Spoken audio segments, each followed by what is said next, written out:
Então, sobre a questão da documental, é isso daí. Isso aí, se para alguns de vocês era dúvida, eh relaxem quanto a isso, gente. Se não encontrar terreno com escritura e se houver contrato, mas você conseguir rastrear a origem do contrato, eh, conseguir, entrevistar o titular da terra e verificar que é dele mesmo, é seguro fazer um negócio assim.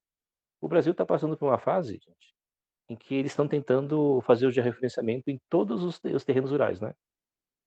Ou seja, gasto, gasto em cima de gasto. Só que não existe regra, uma regra definida sobre isso ainda. E inclusive fiquei sabendo na sexta-feira, preciso até avisar alguns amigos que estão aguardando essa informação. Na sexta-feira eu soube que, após o adiamento do governo federal do prazo para você ter a sua, eh, o seu georreferenciamento, foi adiado para 2029. Era para esse ano, tá. Foi adiado para 2029. Por que ele adiou? Porque não existe regras definidas. Existe uma tabela também que haverá uma tabela de, eh, de custos, eh, custos propostos, né, para que esse serviço seja prestado sem muita volatilidade no preço. E isso o próprio governo não definiu para ninguém. Então, para quem está correndo para o revezamento agora, precisa fazer, até agora não precisa fazer, gente. Vamos aguardar, tá? Daqui para 2029 haverá um novo, algum novo comunicado do governo. Até digo para vocês que se trocar a atual gestão do país, pode até permanecer o georreferenciamento, mas vai ser sob condições bem melhores, vai ser bem mais barato. Hoje um georreferenciamento custa entre, dependendo do tamanho da terra, vai custar entre 2.500 a 8.000. Se for muito grande a terra, pode custar de 15 a 20.000. É algo caro de se fazer. Eu que estava correndo para fazer o nosso aqui, desisti de fazer, quando peguei essa informação. Não vou fazer. Dá para 2029, início de 2029, eu vou ver se haverá alguma nova atualização, da cartilha do governo sobre isso, e a gente volta a falar a respeito. Ok, mas vamos lá. Conforme eu disse na primeira palestra que fizemos, uma vez que você pegou umas opções de terreno e foi visitar, um dos itens principais que você deve ver é olhar onde está a rede energética. Então nós estamos falando aqui de uma propriedade que não tem casa, tá? Mais para frente, aqui ainda hoje falaremos de uma propriedade com casa, o que você precisa ver. Então um item que é essencial que você veja, veja, conforme prometi, estou dizendo, é essencial que você olhe esse item. Onde está a rede energética? Você vai passar muito longe do terreno, vai sair caro para você puxar energia. Pode sair muito caro. Então cuidado com isso aí, pessoal, tá? Eh, Veja se a terra tem nascente ou pelo menos área baixa com maior probabilidade de captar água. Eh, a Hoje em dia não está fácil encontrar uma terra com nascente dependendo do local que você procura. Quanto mais perto de uma serra a propriedade for, mais fácil de você encontrar a nascente. Mas se você não encontrar a nascente, gente, não é problema também. Quando eu comprei aqui, eu não sabia que tinha nascente aqui. Na verdade, o vendedor me disse que não tinha. Então eu vim disposto a construir um poço, porque eu olhei o terreno e vi que na parte baixa, eu falei: aqui vai dar para captar água". Então é importante que você, eh, tenha uma parte mais baixa, onde você vai ter a possibilidade maior de captar água. Lembrando que se a terra for acima de 1.000 a 1.200 metros, aí a chance de você ter uma nascente é menor. Não é impossível, tá, gente? A nascente maior do Brasil, eu encontrei acima de 2.600 metros de altura. Fiquei impressionado. Cada vez que eu ia lá, eu falava: "Como é que nasceu aqui?", né. Mas tem, só que é difícil encontrar. Quanto mais alto o terreno, mais difícil você encontrar uma água de nascente. Vamos avançar. Outra coisa a se verificar, se a propriedade está cercada.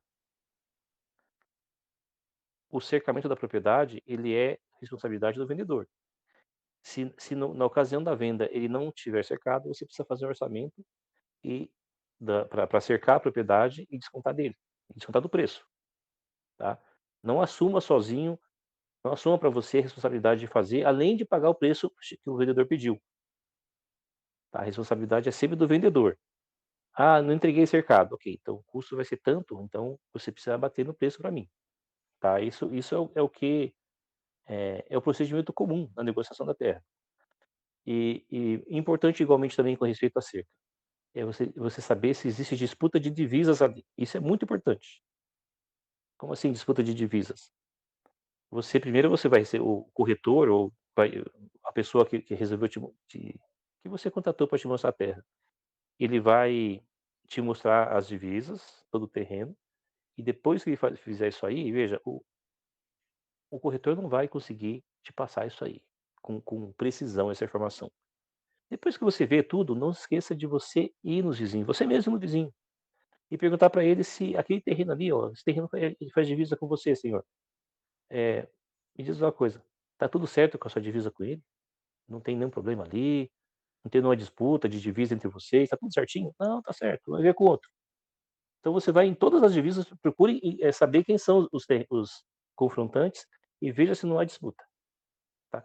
São raros os casos em que há disputa, mas quando há disputa é um problemão, gente. Eu já vi casos de disputa por 1 metro de cerca. É um problemão, sabe, um problemão. Mas tem como saber isso aí. É só falar com o vizinho. É o melhor jeito de fazer isso aí, tá. Então, continuando aqui, eh, quanto ao acesso do local, já no início você precisa ver se um carro comum entra ali. Nem todo mundo tem um carro 4x4 ou um carro alto, né. Veja se o carro acessa chega perto do terreno. Se não conseguir chegar, se o corretor disser para você mais ou menos assim: "Olha, a gente vai ter que deixar o carro aqui, vamos ter que andar um trecho até ali". Aí você já olha o terreno, imagina o local que você quer pôr a casa. Você Não é difícil isso aí, gente, você olha o local, é meio, assim, automático. Você já consegue imaginar sua casa em tal lugar. Você: "Ó, que legal aqui, minha casa ficaria boa aqui". Mas aí você vai até o local e olha de lá até o acesso, por onde você entrou a pé. Veja a distância e lembre-se que aquilo lá vai ser um gasto seu para abrir uma estrada de servidão interna ali, até você chegar ali. Eh, e a abertura de estradas, mesmo que seja uma pequena estrada de servidão interna, ela não é barata, tá. Ela tem custo médio de 250 a R$ 350 a hora do trator. Então, dependendo do terreno, você pode, assim, se preparar para separar um valor na casa de 5 a 8 mil reais mais ou menos para abrir uma estrada. Então é melhor que já tenha um acesso ali, tá. Então para algumas pessoas isso pode não ser muito importante, por quê? Ela vai olhar e falar: "Gostei de tudo, só vou ter que fazer o acesso, mas o preço está bom. Ah, o preço está bom no terreno, então eu vou pagar esse acesso, eu vou fazer, então vale a pena". Gente, aqui eu tive que fazer o acesso. Nós temos 150 metros de estrada aqui, tá. E eu não lembro exatamente quanto custou, mas foi um dinheirinho bom, viu. Foi um dinheiro bom, mas eu estava preparado para isso porque, eh, não porque o preço da terra foi bom, é porque eu gostei do local e esse foi um item que eu relevei. Falei: "Não, em prol de outras coisas a gente vai fazer uma estrada aqui". Avançando então, eh,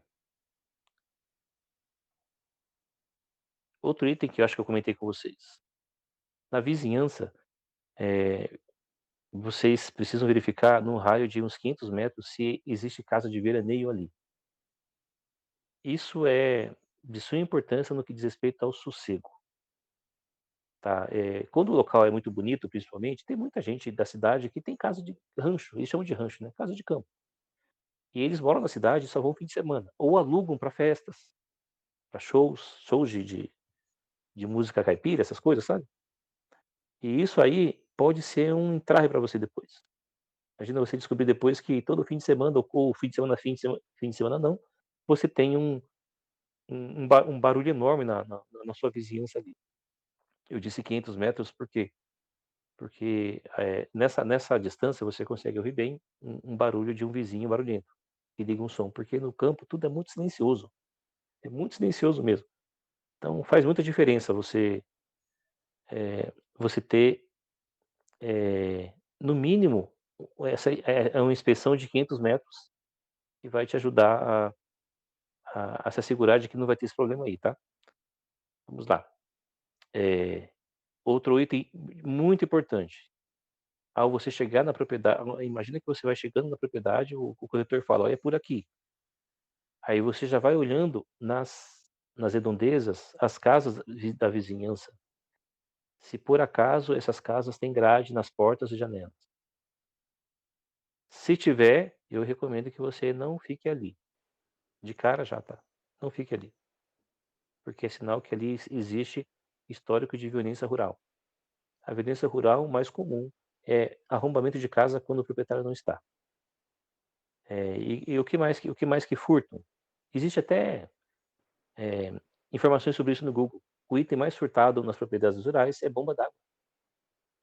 Incrível, né? E a bomba d'água não, dependendo da bomba, não é barato, gente. Ela pode custar ali entre 500 a 3, 4 mil reais. Então é o item mais furtado. Ali, você vendo se tem grade na região, então é um local para você já sair, por exemplo. Poxa, mas é tão comum ter grade hoje em dia em qualquer casa, em qualquer lugar? Não é tão comum. Aqui nós temos, vamos dizer, 2 municípios em torno de nós, nosso e mais 2, que você anda no interior e você não vê grades em lugar nenhum, mas os demais você tem, sabe. Nos demais você vai andar e vai encontrar na zona rural, inclusive nas portas. Por quê? Porque tem histórico mesmo lá, né. Então isso é uma coisa que dá para você procurar, e eu digo que vale a pena você se atentar a isso, tá. Não é coisa para se relevar não, vale a pena se atentar a isso aí. Eh, outra coisa aqui, ah tá, olha só, depois que você vê o terreno, você pode pegar a localização dele, se não tiver, não conseguir, peça para o corretor, peça a localização do terreno e coloca depois no Google Earth, e aí você vai ter saber mais ou menos onde estão as divisas. Procure traçar no Google Earth as divisas do terreno. A ferramenta dele é bem precisa, sabe, ela dá uma diferença de 2.000 metros. Se você ampliar bem, você vai ter pouca diferença ali, não vai ser muita não. Mas isso é importante para você, porque quando você está olhando e você já está calejado de ver terras, você tem uma noção já maior do quanto é 10.000 metros. Às vezes você chega na propriedade e a pessoa fala: "Aqui tem 10.000 metros a terra". Você fala: "Mas não parece que tem". Puxa, não, tem 10.000 metros, mas não parece. Você pega a localização e vai lá e vai ver se tem ou não, tá. Graças a Deus, irmão, felizmente, geralmente o erro é para maior. Incrível, né. É raro quando você pega um erro que ele é menor. O erro geralmente é para maior. Por quê? Porque o proprietário que está vendendo, ele geralmente desconsidera, grave bem, ele desconsidera geralmente a parte da grota, que é aquela parte que tem um buraco lá embaixo cheio de mato e que ninguém vai, ele geralmente desconsidera aquilo. Mas olha, geralmente é lá que estão as nascentes, ou é lá que você vai conseguir captar água mais fácil. Mas, eh, no histórico que a gente tem aqui dos últimos 3 anos, mais ou menos, que estamos ajudando pessoas a encontrar uma propriedade, digo para vocês com segurança, em todos os casos o terreno era maior do que anunciado, em todos os casos era. Mas a gente já ouviu casos de pessoas que dizendo que o terreno era menor, então a gente fica atento com isso aí, né. Aviso vocês para vocês ficarem atentos também. Eh aqui vai um ponto importante que para vocês olharem. Vocês precisam andar todo o terreno, não em cada metro do terreno, mas andar em todas as direções, até o extremo, em todas as direções, para vocês verem se, por acaso, em alguns pontos, não terá, eh, áreas com pedras, é mais comum laje, não aquela pedra grande, aparente, isso você vai ver fácil. Mas existem pedras grandes em propriedades rurais, em que você vai ver apenas a laje ali, a maior parte da pedra está para baixo. Isso quer dizer o quê? Que essa área, ela não é tratorável. Se aquilo ficar numa parte limpa, você fala: "Poxa, deixa eu ver aqui, opa, tem umas lajes aqui". Aí você vai e inspecione para ver se aquilo não é algo superficial. Se for uma laje grande, maciça, não tem como tratorar a terra ali, o trator vai ter que desviar dali, ou seja, é uma área prejudicada para você fazer uma roça. Vai ter lugares assim? Vai. Eu recentemente visitei uma propriedade que tinha uma área assim, tá. É uma área ali que dava uns 5, 6 metros quadrados, mas é só aquilo. A pessoa comprou assim mesmo. Ela olhou assim e falou: "Não, é só isso aqui, então eu vou comprar". E naquela parte ali eu até recomendei a ela que ela plantasse os pés de uva ali, que uva gosta de área pedregosa assim, né. E o resto ela vai fazer a roça normal. Mas olhem, gente, porque se tiver uma laje aqui, outra 5 metros ali, outra lá, você já perdeu uma grande área de plantio. Se a área for pequena, então é algo muito importante. Ah, se for apenas uma parte de um terreno de 2 alqueires, então aí não é importante isso aí. Você pode plantar umas frutas ali, uns pés de uva ali e tal. Então, mas se for pequeno, você precisa prestar atenção nisso aí, para que você não comprometa a sua área de plantio de roça. Arroz, feijão, essas coisas aí, né. Eh, Outra coisa importante com respeito a pedras. É comum em algumas regiões do país você encontrar pedriscos, vários pedriscos na superfície da terra. Isso não quer dizer que o terreno é ruim, tá? Inicialmente não quer dizer. Veja que tem gente que olha ali e já fala: "Não quero esse terreno", porque tem muita pedra. Então, é necessário, por isso que é importante, quando você for ver uma terra, leva um enxadãozinho, uma enxada, uma cavadeira, porque em vários casos você vai cavar uns 10 a 15 centímetros e lá embaixo não tem pedra, é superficial, tá? Importante isso aí, tá? Recentemente eu vi também terrenos assim numa região do norte de Minas, que à primeira vista eu fiquei chocado de ver tanta pedra, mas eu estava com a picareta lá, e o próprio proprietário falou para mim: "Pode cavar que você vai ver que abaixo não tem pedra". Aí eu olhei e não tinha mesmo, gente, não tinha mesmo. É só passar o trator ali, passa o trator, ele vai mexer toda a terra e a terra é boa. Mas mas se tiver, tem alguns lugares, como recentemente eu vi um local na região de Lavras. Veja, Lavras tem bons terrenos, tá, gente? Mas tem uma boa parte de Lavras é pedregosa. Recentemente vi uma terra lá muito bonita, mas eu fiquei triste quando vi a quantidade de pedra que tinha lá. De fato, eu não dava para a pessoa, eh tratorar a terra ali. A terra não ia nascer nada, gente, sabe? E aí eu tive que recomendar que não se comprasse o terreno. Era um terreno com um preço muito bom, mas não dava não. Tinha outros fatores também lá que não ajudavam, né, mas essa questão aí foi bem forte mesmo para eu, não recomendar a compra da terra. Vamos lá então. Eh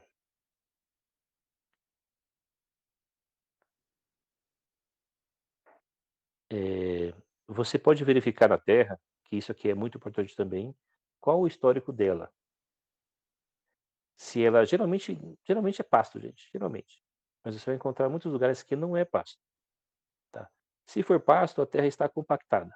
Você vai precisar passar o subsolador, vai precisar matar a braquiária, vai demorar um tempo, e a terra não está lá fértil, vai ter que passar bastante calcário, e esperar uns 30 dias para depois começar o plantio. Mas se não for, se não for terra com braquiária, geralmente a terra está melhor ainda, está melhor, está bem boa mesmo, exceto se é uma terra que está com plantio, com uma sequência de vários anos de plantio. Creio que falei sobre isso com vocês também, né, na no primeiro na primeira aula aqui, né. A terra que tem mais de 5 ou 6 anos de plantio, ela está começando a cansar. Eu digo plantio sem descanso. Lembre-se do que está escrito na Bíblia lá, a cada 7 anos a terra descansava, né. Isso vale para nós hoje também. Se a sequência de plantio ela é intensa, precisa descansar a terra depois de 7 anos. Se não for intenso, ele plantou todo ano, mas ele só plantava 3, 4 meses por ano, tudo bem, a terra não está tão cansada. Mas se for plantio comercial, era todo ano, gente, cuidem com isso aí, tá. Porque você pode olhar assim e falar: "Meus vizinhos produzem tanta coisa, eu não consigo produzir". É porque a terra está cansada. Aí você precisa deixar um ano descansando, tratando ela, tá. Então para quem tem pressa, não dá para esperar um ano agora. Olha, aqui a gente sempre deixa um pedaço da terra sem plantio frequente, para a gente não cansar muito ela. Inclusive eu já notei uma área que eu plantei arroz em 2022, 2022, se não me engano, a gente plantou arroz ou 23.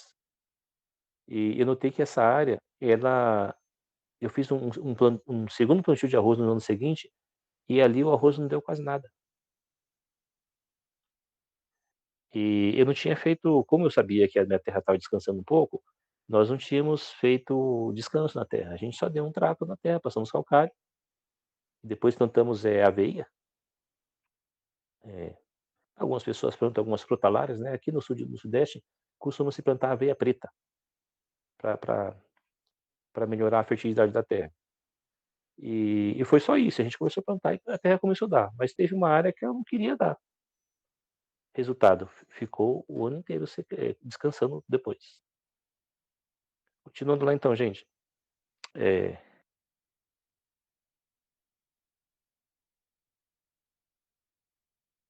assim, para quem gosta de morar em montanhas, creio que a maioria de vocês gostaria, né, morar em regiões montanhosas, até temos conselhos dos vídeos que eu fazia sobre isso, mas para quem gosta de ganhar quem faz questão de morar na região montanhosa, deve prestar muita atenção no acesso do terreno. O acesso do terreno, ele tem que ser preferencialmente subindo. Subindo, tá? Ou seja, o acesso para sua casa, o local onde vai pôr o platô ali. Por que subindo? Porque em caso, até a estrada rural, você que vai dar manutenção. Como você pouco vai andar ali, é só um carro andando de vez em quando, pode ocorrer em dias de muita chuva mesmo, você não consiga transitar ali. Então, em caso de necessidade, é mais fácil você descer do que subir, não é? Imagina você estar num dia de chuva assim, precisa levar o filho no hospital. Como é que você vai fazer? Você desce, é mais fácil descer do que subir. Se você tiver que subir para sair, é mais difícil.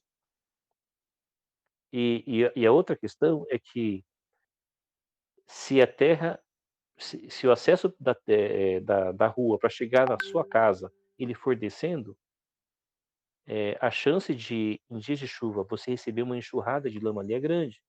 Por isso, conforme já conversamos anteriormente, a estrada nunca, jamais deve morrer no seu platô. Nunca. Ela deve morrer lateralmente do seu platô. E mesmo que seja lateral a ele, eh, tem que ter uma área de escape para lama. Vai ter sempre, sempre, gente, vai ter isso aí, sabe. É difícil, vou dizer para vocês, esse ano tá acabando a época de chuva, não teve aqui, para nós. No nosso caso, o nosso acesso é subindo. Mas lá embaixo, quando chove muito na parte baixa, junta uma lamaçal, sabe, fica um atoleiro lá. E esse ano não foi assim, mas ano passado teve. O ano passado teve situações em que a minha esposa estava chegando de carro e o carro não subia, porque ela estava com um carro, a gente tem um carro 4x4 e só esse subia, o outro não. E a gente passou por uma situação interessante aqui, gente, resumindo rapidinho, nós estávamos com o nosso carro 4x4 estava com problema na tração. Aí chegou no momento das chuvas do ano passado que ele não subiu. A gente deixou o carro, os 2 carros ficaram lá embaixo e a gente subiu 150, 170 metros na chuva, com compra, com coisas aí. E teve uma vez que a gente subiu à noite. Tá, então enfim, mas e pra não acontecer isso aí? Pra não acontecer isso, tem que tratar até a sua estrada, fazer um cascalho ali, né, vai um dinheirinho, né, calçar se de preferência. E a gente, como não vinha tendo problema com isso, não fizemos isso, a gente não fez. Mas foi chover bastante, eu me arrependi. Então se você puder escolher, veja, isso não é uma coisa essencial, tem que fazer subindo. E se você encontrar um terreno que o acesso é descendo? O que é essencial nesse ponto é que você não permita que a estrada morra no seu platô, isso é essencial. De jeito nenhum, tá. Em 2022 ou 3, nós soubemos de uma família que fez uma casa aqui perto da gente, assim, tá, uns 70, 100 quilômetros da gente. Fez uma Construiu a sua casa num local onde a estrada morria no platô dela, pois a água no dia de enxurrada, a água desceu com lama e tudo e chegou quase na metade da parede. É um negócio assim, minto, não foi quase na metade, chegou um pouco abaixo da metade. Mas, veja o prejuízo que eles tiveram, gente. Entrou lama na casa, estragou um monte de móveis, estragou a própria parede da casa. Então é coisa, esse ponto é importante olhar, tá.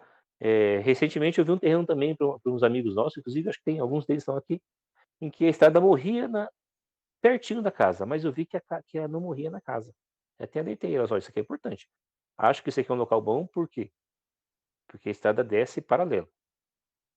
Porém, uma coisa que me desagradou é que a estrada descia paralelo e a parte onde a estrada morria, ficava próximo ao poço da propriedade. E não é adequado que se acumule lama na região onde está o poço, tá, não é adequado, principalmente se o poço for caipira, para evitar que haja infiltração ali da lama no local, tá. Eh, ok, vamos avançando aqui.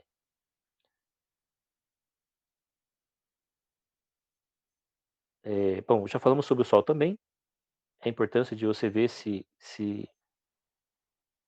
o sol bate bem na propriedade, né. É desejável que a propriedade tenha a famosa face norte, mas não é essencial isso aí, gente, tá. A face norte quer dizer que a própria propriedade em si está virada para o norte, tá.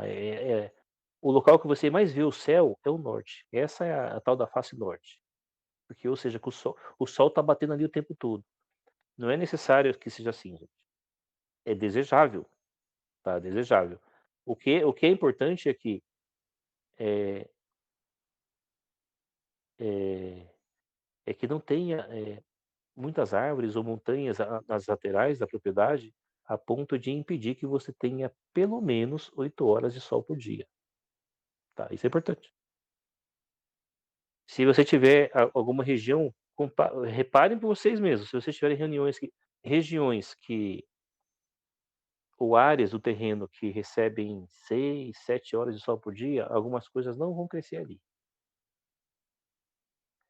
E algumas quando crescerem vão demorar pra caramba. Você sabe que, por exemplo, qual o alimento um dos alimentos que a gente mais recomenda que se plante para como preparo, assim, pra gente ter um estoque ali natural, é a mandioca.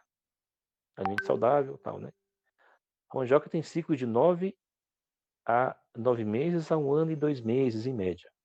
Regiões frias, ela vai ficar até 1 ano e meio. E regiões que são meio frias e bate pouco sol, ela pode durar 2 anos para você colher. E em alguns casos você não vai conseguir colher, porque vai ficar um negocinho mirradinho parecendo uma raiz. Por quê? Por falta de sol, tá. Então essa coisa é muito importante mesmo, mas isso não é difícil você ver. Tanto que a gente recomenda que da questão da água e do sol, procure sempre buscar ver o terreno na época da seca, na época do inverno. Pelo menos no sul e no sudeste, o inverno é a época que não chove, né. E nessa época é a melhor momento para você buscar, a propriedade rural. Por quê?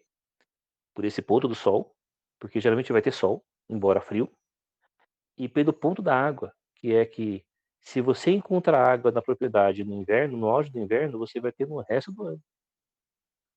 Para quem está buscando encontra um terreno com uma nascente, aí você vê que agora ela está mais ou menos com uma vazão lá de, vamos dizer assim, 800 litros por hora. É facinho medir isso aí, tá, gente, tem que levar um garrafão grande, 5 litros, por exemplo, você coloca ele e você coloca um cronômetro ali. Veja quanto tempo demora para encher o garrafão. Depois que encher, você faz os cálculos de proporção, de regra de 3 e você vai achar a vazão litro-hora que tem a nascente. E o poço? O poço, o proprietário precisa dizer para você qual é quantos metros de água tem. Se você perguntar apenas para ele, perguntar assim: "Qual a profundidade do poço?", ele vai falar: "Ah, tem 12 metros". Faz a segunda pergunta: "Qual a coluna d'água dele?". Ele deve saber isso aí. Então, aí a gente tem que confiar nele, porque se não confiar nele, o único jeito de ter certeza é esgotando o poço. Qual a coluna d'água dele? Ele sabe. E quando a pessoa não sabe, é meio temerário, sabe? Quando a pessoa não sabe, é meio temerário, porque daí é mais aconselhável que se faça um uso, eh, inicial intenso do poço, até esgotar ele, porque enquanto você está puxando a água, tá brotando, o poço tá liberando água nas profundezas, né. Só que se você usa uma bomba potente ali, você esgota ele antes da brotar da do de que ele encha. E aí tem que fazer um cálculo também, com o tempo de vazão da bomba, tal. É um negócio meio complicado, gente. Mas, volto a dizer, isso aí não considero um item, assim, muito tão importante, por quê? Porque é difícil alguém usar de má fé e dizer assim, sabe, é difícil. Tem por aí, mas é difícil. A pessoa geralmente vai falar: "Não, esse poço aqui está com 4 metros de coluna d'água, sempre fica assim, no inverno ele diminui um pouquinho, tal". Então, você indo no inverno você vai ter na época da seca, né, na época da seca você vai ter uma noção maior, da quantidade mínima de água que vai ter na propriedade. Um pouco mais aqui, eh, falamos já que o ideal para uma propriedade rural é ter sol pleno no mínimo 8 horas por dia, tá. Não é que é o ideal, é o mínimo, vamos dizer assim, sabe. O ideal seria pelo menos 10 horas, mas com 8 horas de sol pleno, você consegue produzir praticamente tudo, tá. Ah, outra coisa importante aqui, gente, isso aqui já é questão de fora da propriedade. Imagina você do local: "Gostei da propriedade aqui", agora pergunta para o proprietário ou para o corretor: "Além desse acesso que você me trouxe aqui, tem um outro acesso?" Aí você: "Não, olha, não tem, você vai chegar só até tal lugar e de lá você vai ter que pegar esse acesso aqui, vai andar uns 2 quilômetros por aqui". Então, se for assim, é necessário você ver se tem ponte no caminho e se tem muita áreas de barranco para ver se não corre no eventual risco de deslizamento de terra ou se não é uma enchente levou a ponte. Ponte no interior geralmente é madeira, tá. Aqui nossas pontes são todas de madeira, são bem feitas, mas são de madeira. E aí para você não ficar parado lá, preso. Eu vi um caso apenas aqui na região em que aconteceu isso, tá. A pessoa a a pessoa não, as famílias que moravam na região ali, uma região de Camanducaia, eles moravam num local de acesso único. Houve um deslizamento muito grande de terra e esse pessoal, ficou preso lá por alguns dias, sabe. E só conseguiam sair a pé, desviando do deslizamento. Não conseguiam sair de carro, pra nada. Precisou vários caminhões de terra passarem lá com a máquina e tirar. Então é importante você ver se tem mais que um acesso. Isso é bem importante mesmo, gente, tá. Não é muito importante evitar isso aí. Evitar local que tenha só um acesso, tá bom? Eh, vamos lá então.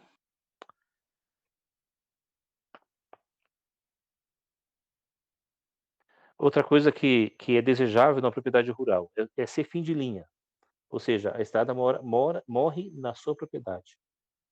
É desejável, mas não é essencial também, gente, tá. Se não for fim de linha, você consegue fazer o seu fim de linha. Como que é?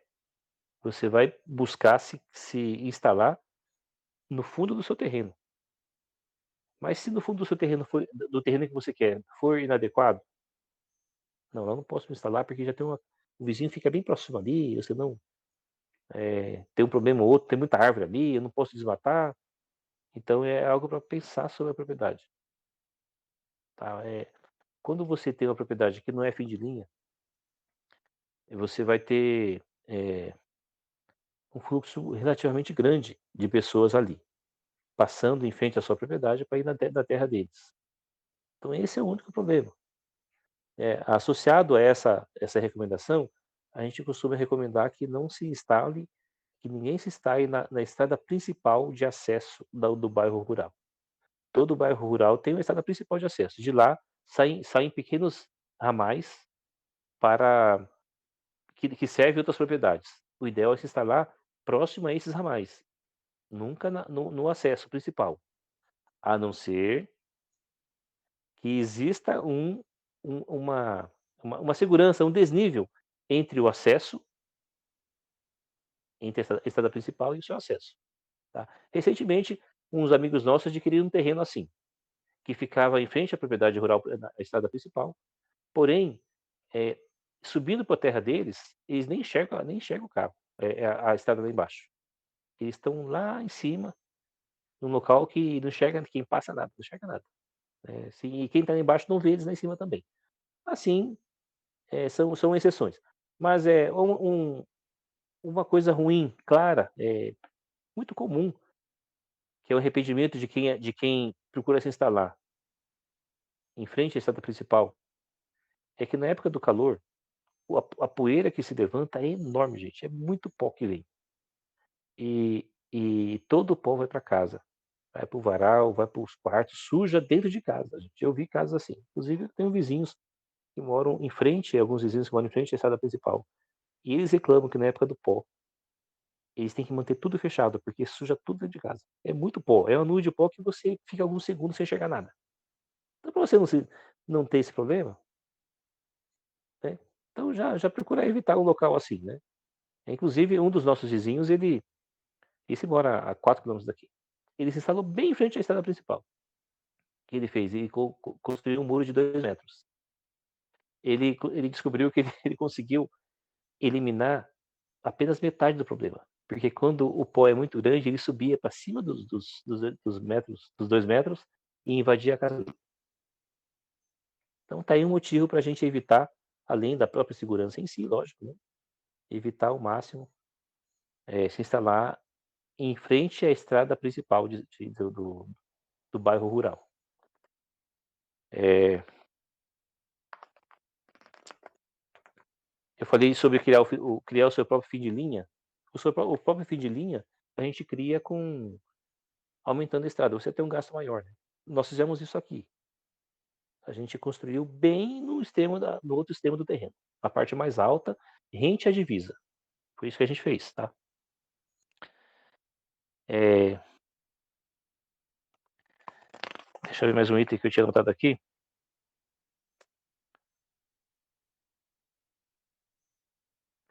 Agora aqui, gente, eu vou falar um item muito importante aqui, muito, muito importante mesmo. Verifique na região se você vai ter boa oferta de esterco bovino e lenha. Muito importante esse item, tá. Acho que pincelei esse assunto também em um dos dias, do sábado ou domingo passado. É muito importante isso aí. Por quê? Falar da linha primeiro, né. Assim que a gente não puder comprar mais gás, a gente vai cozinhar com o quê, né? Com a lenha. E vocês sabem alguns países da Europa estão com um aumento de 700% no preço do gás, porque a maior produtora de gás do mundo está parada.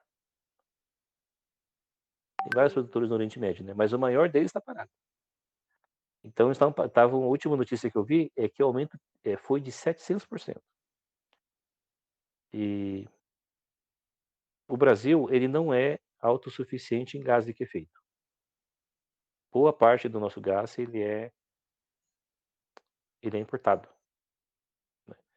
Então se essa guerra que está aí continuar, a gente vai ter aumento do gás também aqui. E lógico, né, a gente considera o seguinte, que o fogão a lenha, ele não é um acessório opcional numa propriedade rural. Você tem que ter ele, né, tem que fazer, eu diria até o seguinte, fazer a casa em torno do fogão a lenha. Mesmo que não use agora, tem que ter, já considera na planta da casa lá, tem que ter o fogão a lenha, tá. E que você vai precisar dele.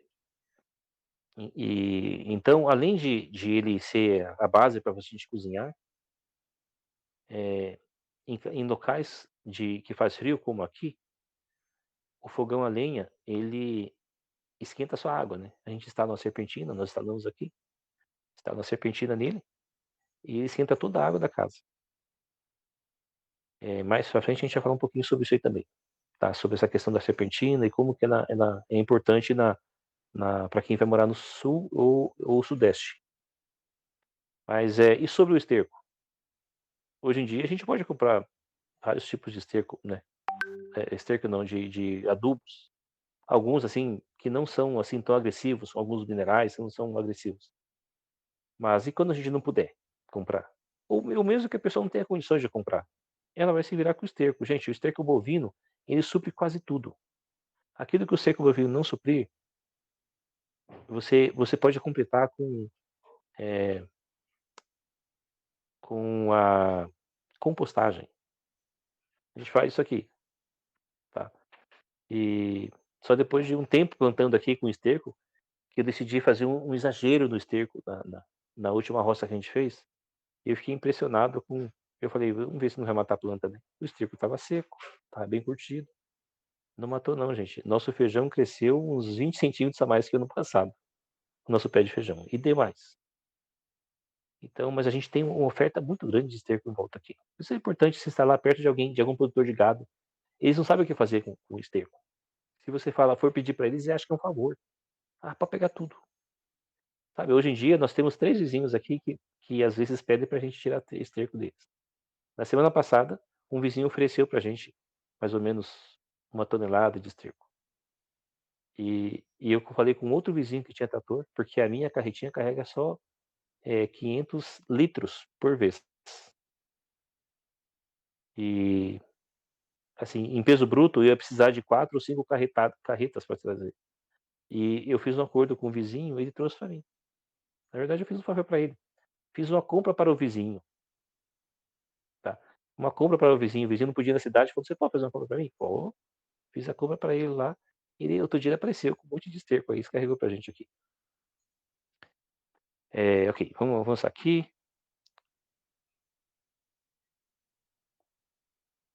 Eh, Pra quem vai morar no sul ou no sudeste, lugares como aqui, essa região aqui de Minas que faz frio, eh, você precisa considerar também como que é o inverno ali, tá, para ver se ele não é muito rigoroso a ponto de você não conseguir produzir algumas coisas.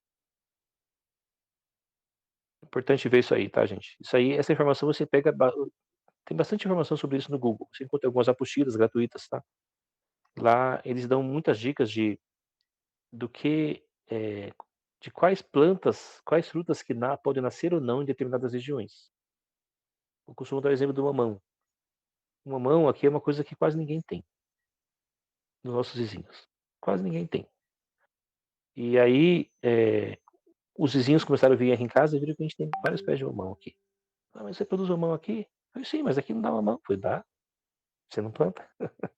Ou senão você planta no lugar errado, né, se o local é meio frio, você não pode plantar mamão na parte baixa, tem que plantar na parte alta. A mesma coisa a manga, né, local meio frio, se você plantar manga na parte baixa, quase não vai dar fruto, vai dar na parte alta. Ou a banana nanica, por exemplo, ela vai dar na parte alta também, na parte baixa não vai dar porque é frio. Eh, Continuando então, sobre o plantio comercial, eu queria falar com vocês algo importante. Se você está vendo uma propriedade que na parte baixa dela tem um ribeirão, e esse ribeirão separa o outro lado, que é um outro morro. Você está do lado do morro e a propriedade está do outro. Aí você vê do outro lado lá tem um plantio comercial. Isso não pode ser impeditivo de você comprar terra, como já vi algumas pessoas falarem, não pode, porque a terra, o agrotóxico da terra, aí desce até o ribeirão, e não vai subir do outro lado. O limite dele é o ribeirão, é a água, tá. É lógico que se você divide aquele ribeirão, aquele córrego com o vizinho de lá, a sua água ela não presta, tá, para beber, só presta para usar para irrigação. Mas o agrotóxico que o vizinho utiliza, aí não vai influenciar você aqui, do lado de cá. Agora, se o seu vizinho ele está lateralmente a você ou acima, ou pior, acima de você, aí é um problema. Nós tivemos recentemente um caso de uma família que passou um bom tempo, bebendo água de uma nascente, eles dividiam com outra propriedade rural. Só que bem acima, não muito acima, mas bem acima, tinha uma propriedade, um plantio comercial de morango, plantio comercial de morango. Resultado que aos poucos, depois de um tempo, a família começou a ter problemas de saúde. E todos fizeram os exames, os pais, os filhos faziam exames e não achavam nada, gente. Ninguém encontrava o que que era. Até que a médica não sabia o que fazer mais, falou: "Você já verificou sua água?" Eu falei: "Não, mas nossa água sempre foi boa, a gente toma água de nascente e tal." "Não, mas verifica assim mesmo, faz um teste na água." Gente, ele fez o teste e ele descobriu que a água estava imprestável, imprópria, totalmente imprópria. Por quê? Porque depois de um longo tempo de produção comercial no terreno lá em cima, finalmente o agrotóxico que desceu, ele a invadiu a nascente. E eles estavam todo mundo passando mal lá. E teve que furar um poço, pelo jeito. Acho que foi isso que solucionaram, porque eles pegavam de uma nascente, né, se não tem outra nascente vai ter que furar poço. E um poço numa área alta, ele é caro. Quanto mais alto você vai morar, maior, mais profundo vai ser o poço e mais caro será, né. Mas então, essa questão de tem área plantio comercial acima do terreno que eu quero comprar? Tem, então foge dali. Nem olhe, tá. Olhou ali, o que é aquilo lá? Aquilo é uma roça comercial. Eh, gente, existem algumas exceções, tá. O plantio comercial de milho não vai muito agrotóxico, não vai muito mesmo. Agora vou dar um exemplo que vai muito, a batata vai muito, morango, berinjela, abobrinha, maxixe, vai muito agrotóxico. Então se tiver um plantio comercial acima, Adilson, não fique ali. Oi. posso interromper um pouquinho? Uma perguntinha. Bom, eu vou abrir uma exceção aqui, mano. Pode fazer Não, logo. é só em cima do que você falou, do milho que não tem muito agrotóxico, mas ele é a entre safra da soja, né? Então, depende da região. Aqui onde nós estamos não se planta soja, mas, eu sei que na região de Pouso Alegre, que é próximo aqui, tem soja. Aí é um problema, né, porque o soja vai agrotóxico pra caramba. Realmente, bem lembrado isso aí. Tá, é importante saber o que que é milho hoje, mas o que você planta além disso? "Ah, não, a gente planta a soja". Então já é um problema também. "Ah, mas eu posso instalar, lateralmente?" Sim, lembrando que o problema é você se instalar acima. Lateralmente, existe algum critério, de você se instalar lateralmente a uma roça. É não haver queda da terra para o seu lado. Se o seu lado estiver um pequeno nível acima, é seguro instalar, porque não tem como o agrotóxico ele passar pela terra, ele invadir o seu terreno, não tem como. Mas se ele tiver um nível abaixo, ele vai invadir. Então a gente fica atento a esses detalhes aí, né. Eh, vamos continuar aqui então. Uma coisa aqui, gente, que eu fui aprender depois, vou passar para vocês, tá. Depois que eu fui aprender, eh, numa época de poucas chuvas, como nós temos agora, esse ano está sendo atípico de chuvas para o sudeste. Está chovendo muito agora, de fato, mas no geral, que da chuva que devia começar em setembro, por aí, não está chovendo muito não. Então aqui, por exemplo, no sul dessa região do sul de Minas aqui, o que a gente tem notado? A chuva, ela prefere cair sempre numa região próxima a alguma mata. Se eu tivesse esse pensamento antes, gente, eu teria, sinceramente, eu teria me instalado perto de uma mata, tá. Se eu tivesse, eu teria me instalado perto de uma mata. Por quê? Porque quando a chuva escolhe, você sabe aquele ditado no rural que diz que a chuva está andando? Isso é quando a chuva ela está caminhando. Você vê que em tal lugar está chovendo lá, assim, está tudo escuro com relâmpago e tal, mas aqui não está chovendo. Puxa, eu estou só a 5 quilômetros de lá, uns 4, 5, e aqui não está chovendo. Então o pessoal aqui costuma dizer que a chuva está andando. De lá ela vai para um lugar, chove lá também, mas repare que ela sempre vai preferir cair próximo a uma área de grande mata, ou a uma área de serra, com montanhas com muitas matas, sabe? Então se a pessoa pudesse instalar próximo a essa área, ela vai ter um fluxo de chuva maior. Nós aqui, assim, nós temos aqui em média 5 a 6 meses de chuva por ano, no máximo, no máximo, sabe.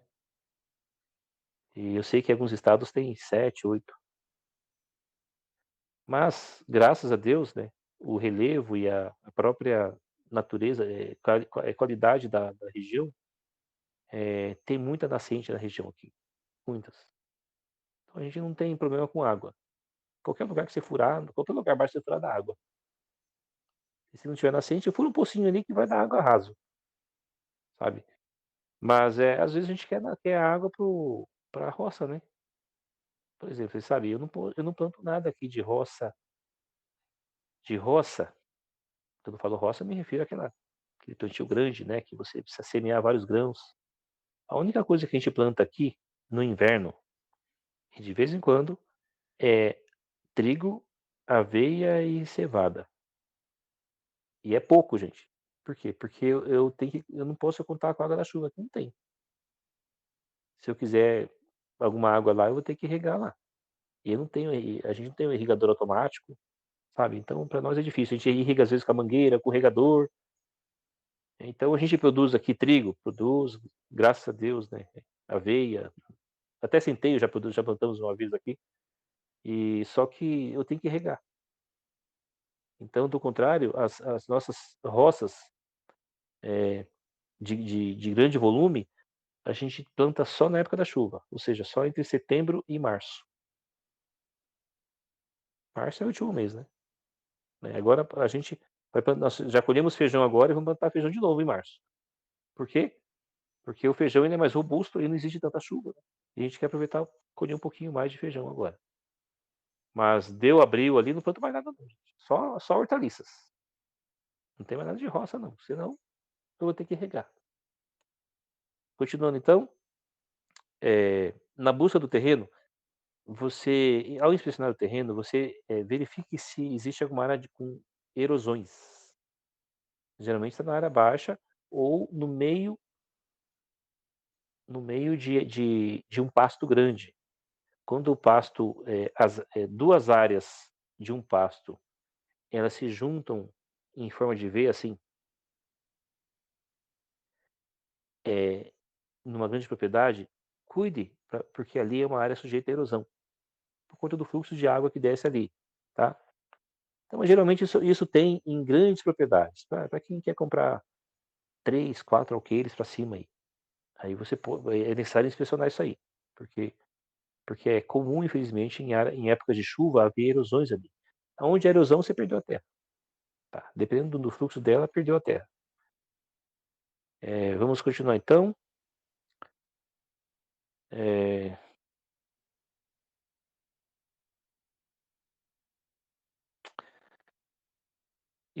essa aqui é mais na região que você vai ver, tá, não do terreno em si. É um detalhe que eu esqueci de falar no domingo passado.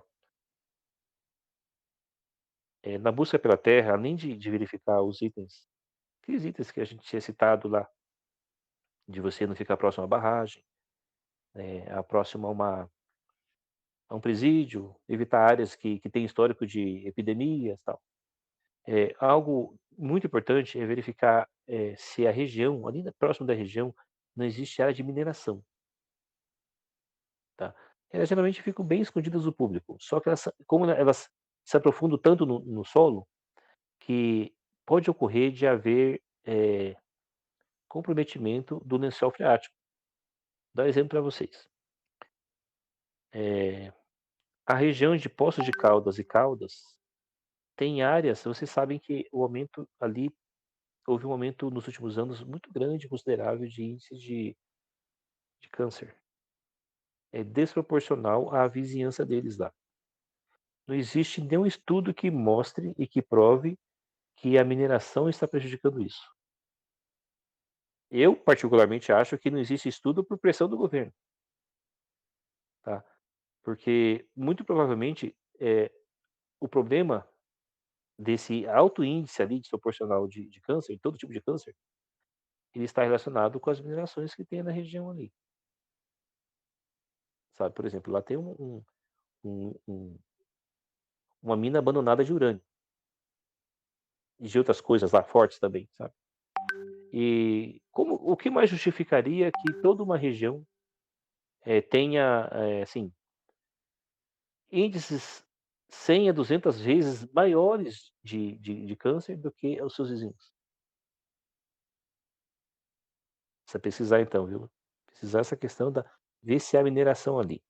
E se há histórico de aumento de doenças, foi na mesma coisa na época dos anos 80, que vocês devem lembrar, que os mais velhos, né, que na região de Cubatão, lá em São Paulo, tinha muitos casos de câncer também lá. Por quê? Porque não existia muito critério no descarte dos poluentes, né.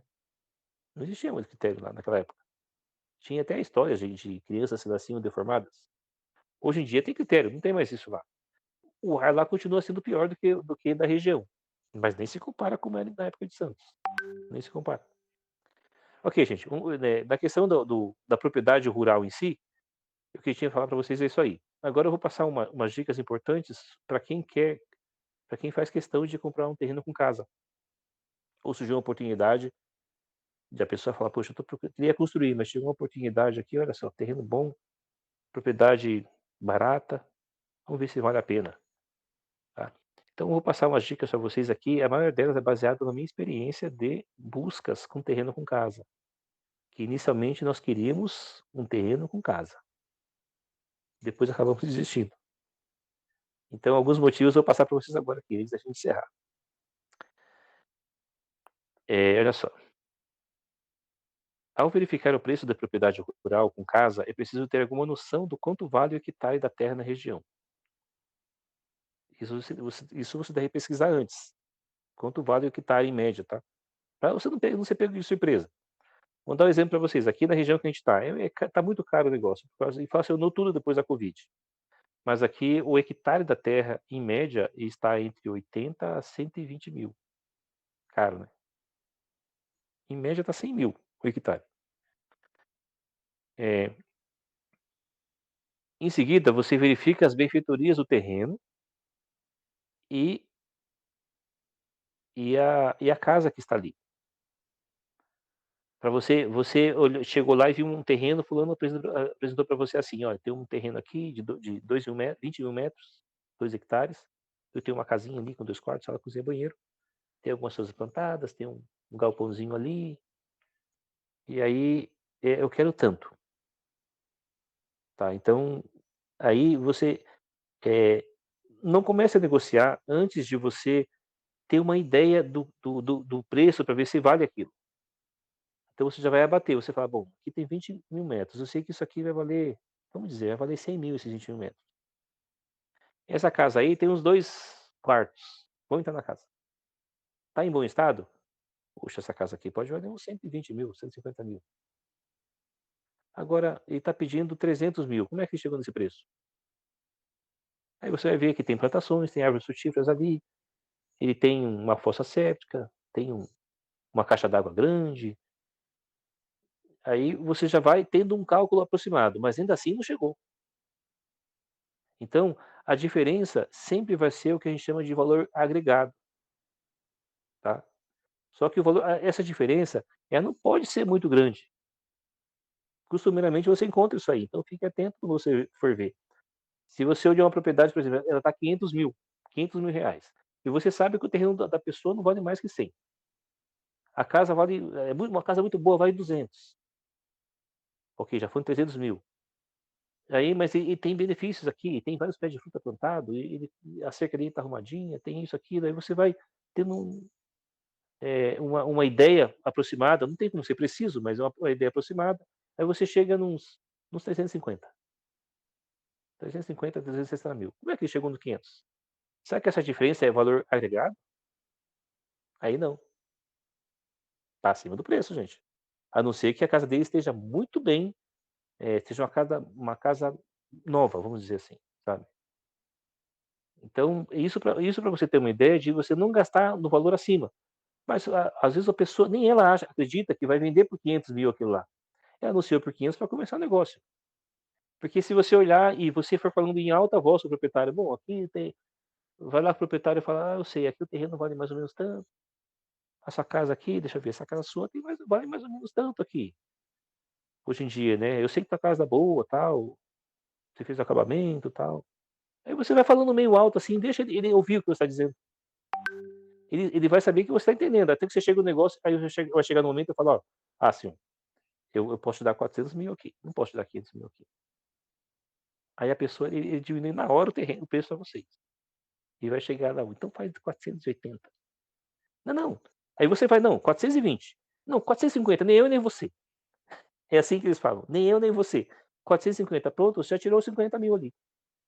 Então é uma dica de negociação, tá, quando a pessoa tem um produto bom, ela vai jogar o preço em cima, tá. Se não for bom, ela não vai jogar, tá. E geralmente, infelizmente, geralmente a casa não é boa. A casa de propriedade rural, geralmente é casa velha, antiga, onde a pessoa criou os filhos, os netos lá já. Aí que vai entrar o ponto que eu quero passar para vocês. Vocês precisam verificar a casa para ver se de fato vale a pena e se não é o caso de você comprar o terreno e destruir toda a casa e construir outra, tá bom? Vamos lá. Você entrando na casa em si, uma das primeiras coisas que você vai ver é se tem infiltração nas paredes.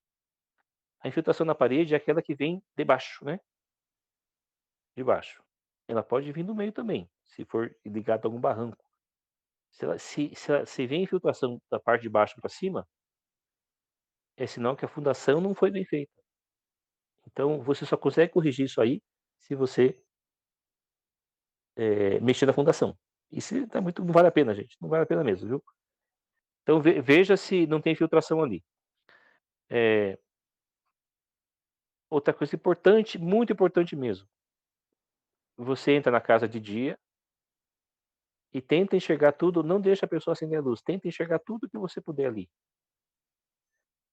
Se a casa exigir Se toda a casa exigir luz elétrica, luz artificial durante o dia, então você vai ter um problema ali.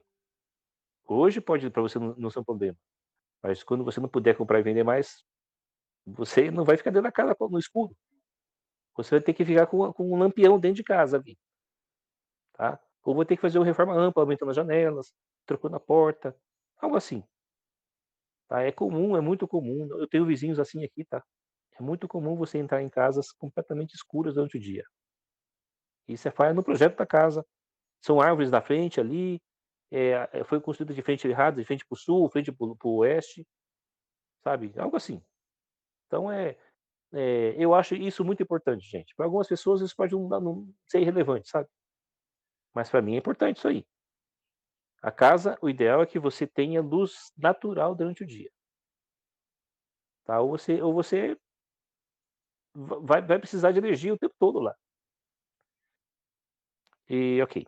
Avançando também aqui, hã sim, outro ponto interessante, né, eu já deixei de comprar deixamos de comprar uma propriedade com casa por isso. Você pode ser um pouco chato, você chega na casa, pede para o proprietário e fala: "Olha, eu posso fazer uma verificação aqui das torneiras, da água?". "Ah, pode, pode". Então você vai e abre tudo de uma vez, tudo, tá. Abre as torneiras do banheiro, do chuveiro, o tanque, tudo. E aí você vai ver na sobrecarga dele, para ver se a água vai voltar, se tem alguma coisa entupido ali, se demora para a água da pia descer. Sabe? Isso pode ser um problema crônico que está ali, você vai ter que resolver. Dependendo do que for, gente, se for um problema, assim, pontual, um problema na caixa de gordura, é fácil de resolver, sabe? Mas se não for isso aí, não é fácil de resolver. Então a gente já passou por situações em que a gente viu a casa, eu abri as águas de lá e a água não descia. Tá tudo entupido. Desisti. Eh, outra coisa importante, né, eu falei citei tem questão da caixa de gordura. A caixa de gordura é importante ter ali, muito importante. As propriedades antigas, a maioria não tem, tá, não tem. E aí, você precisa já saber que o proprietário te diga para onde sai, qual o caminho da do esgoto da pia de cozinha ali, que é onde solta a pia de cozinha e também é do tanque, que tem a máquina de lavar, essas coisas que soltam maior acúmulo de coisas que possa entupir o local. Que quando o entope um cano é entupido sem caixa de gordura, você não tem, você tem que abrir o cano e rasgar o cano ali. A não ser que você tenha um sistema tipo aqueles que as desentupidoras têm, mas no campo você não vai conseguir isso aí, né, que é para você enfiar o arame lá dentro e ficar desentupindo. Então para evitar esse tipo de coisa, verifique antes, tá. Volto a dizer, esse é um item nesse caso para mim não é muito importante. Por quê? Porque eu sei da solução para isso. Mas e quando são mulheres só, ou pessoas idosas, vocês vão conseguir solução para isso? Não, vou ter que chamar alguém, vou ter que pagar, gastar dinheiro, né. Eh, falamos da água então. Outra coisa que é importante fazer, é você, acender todas as primeira coisa é verificar da questão elétrica, verificar a se existe uma caixa de controle ali, caixinhas de fusíveis para casa. Casas antigas geralmente não tem, tá. E quando tem, é uma para o chuveiro e outra para o resto da casa, quando tem. Então você procura acender todas as luzes e liga o chuveiro lá no quente, no ar quente, abre bem o chuveiro e liga no quente, para ver se aquilo vai dar alguma alteração no fluxo da energia. Se der, tá havendo sobrecarga ali. Porque provavelmente você vai ter que trocar. E olha, uma das coisas mais comuns para quem entrou, para quem tem comprou uma propriedade rural usada antiga, uma das coisas mais comuns é vai ter que trocar toda a fiação elétrica. Outra coisa que é relativamente comum, você vai ter que trocar boa parte do telhado. Então, é necessário, para quem quer comprar casa, propriedade com casa, tem que ficar atento a essas coisas, tá? Fique atento porque eh, isso está naqueles mais ou menos 20% que eu falei na primeira aula, que a gente vai gastar além do valor da compra para você tornar a propriedade assim, eh, como se diz? Qual é a palavra correta? Otimizar minimamente ela para você viver ali, tá? Então é muito importante olhar esses itens aí. O telhado é outra coisa, uma das coisas principais é olhar o telhado. Se houver infiltração no telhado, e a infiltração que você tem que olhar, subir no telhado para saber. Porque se tiver forro, principalmente ainda, você tem que abrir o negócio, usar uma lanterna, abre o alçapão do forro e verifique com a lanterna como está a infiltração do telhado. Se tem ali. Se tem algum ponto escuro, muito escuro, você vai ter que trocar aquela viga lá. E como é que você troca uma viga no telhado? Desmontando o telhado, né? E o custo disso aí? Muito importante isso aí, gente. É muito importante mesmo. Se encontrar uma mancha muito escura ou com alguma crosta embranquiçada na frente, em cima da madeira, é sinal de infiltração a longo prazo, que você corre risco de haver rompimento assim do telhado, sabe? Então verifique com isso aí, não deixe de verificar, porque o custo de uma reforma de um telhado é caro, é caro. Por isso que eu recomendo assim, a pessoa quer comprar uma propriedade com casa, certifique-se de que é uma casa relativamente nova. Se for casa antiga, onde fulano criou os filhos e tudo mais, já estão tudo grande já, e decidiu sair de lá para vender, mas aí, gente, geralmente não vale a pena você comprar. O gasto da reforma da casa vai ser alto,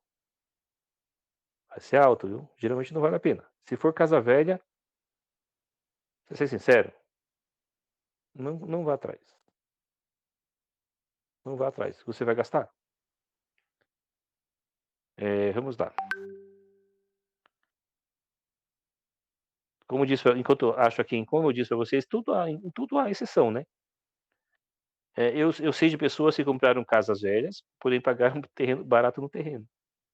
Aí a pessoa tinha alguma noção, ela olhou lá e falou: "Não, eu sei que eu vou gastar uns 25 mil nessa casa aqui, mas eu estou tendo um preço bom nesse terreno, na propriedade como um todo. Vale a pena". A única coisa que você poderá quebrar a cabeça é encontrar uma boa mão de obra, né?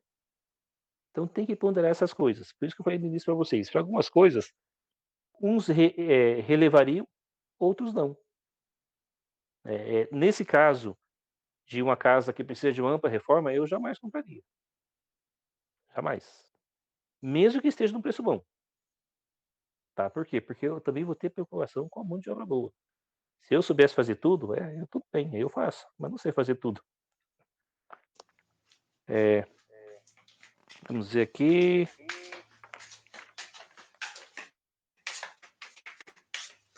Assim, no telhado, um problema que tem muito aqui, gente, mas alguém liberou o som aí, peço que feche o som, tá dando eco no meu aqui, tá? Por favor. Obrigado.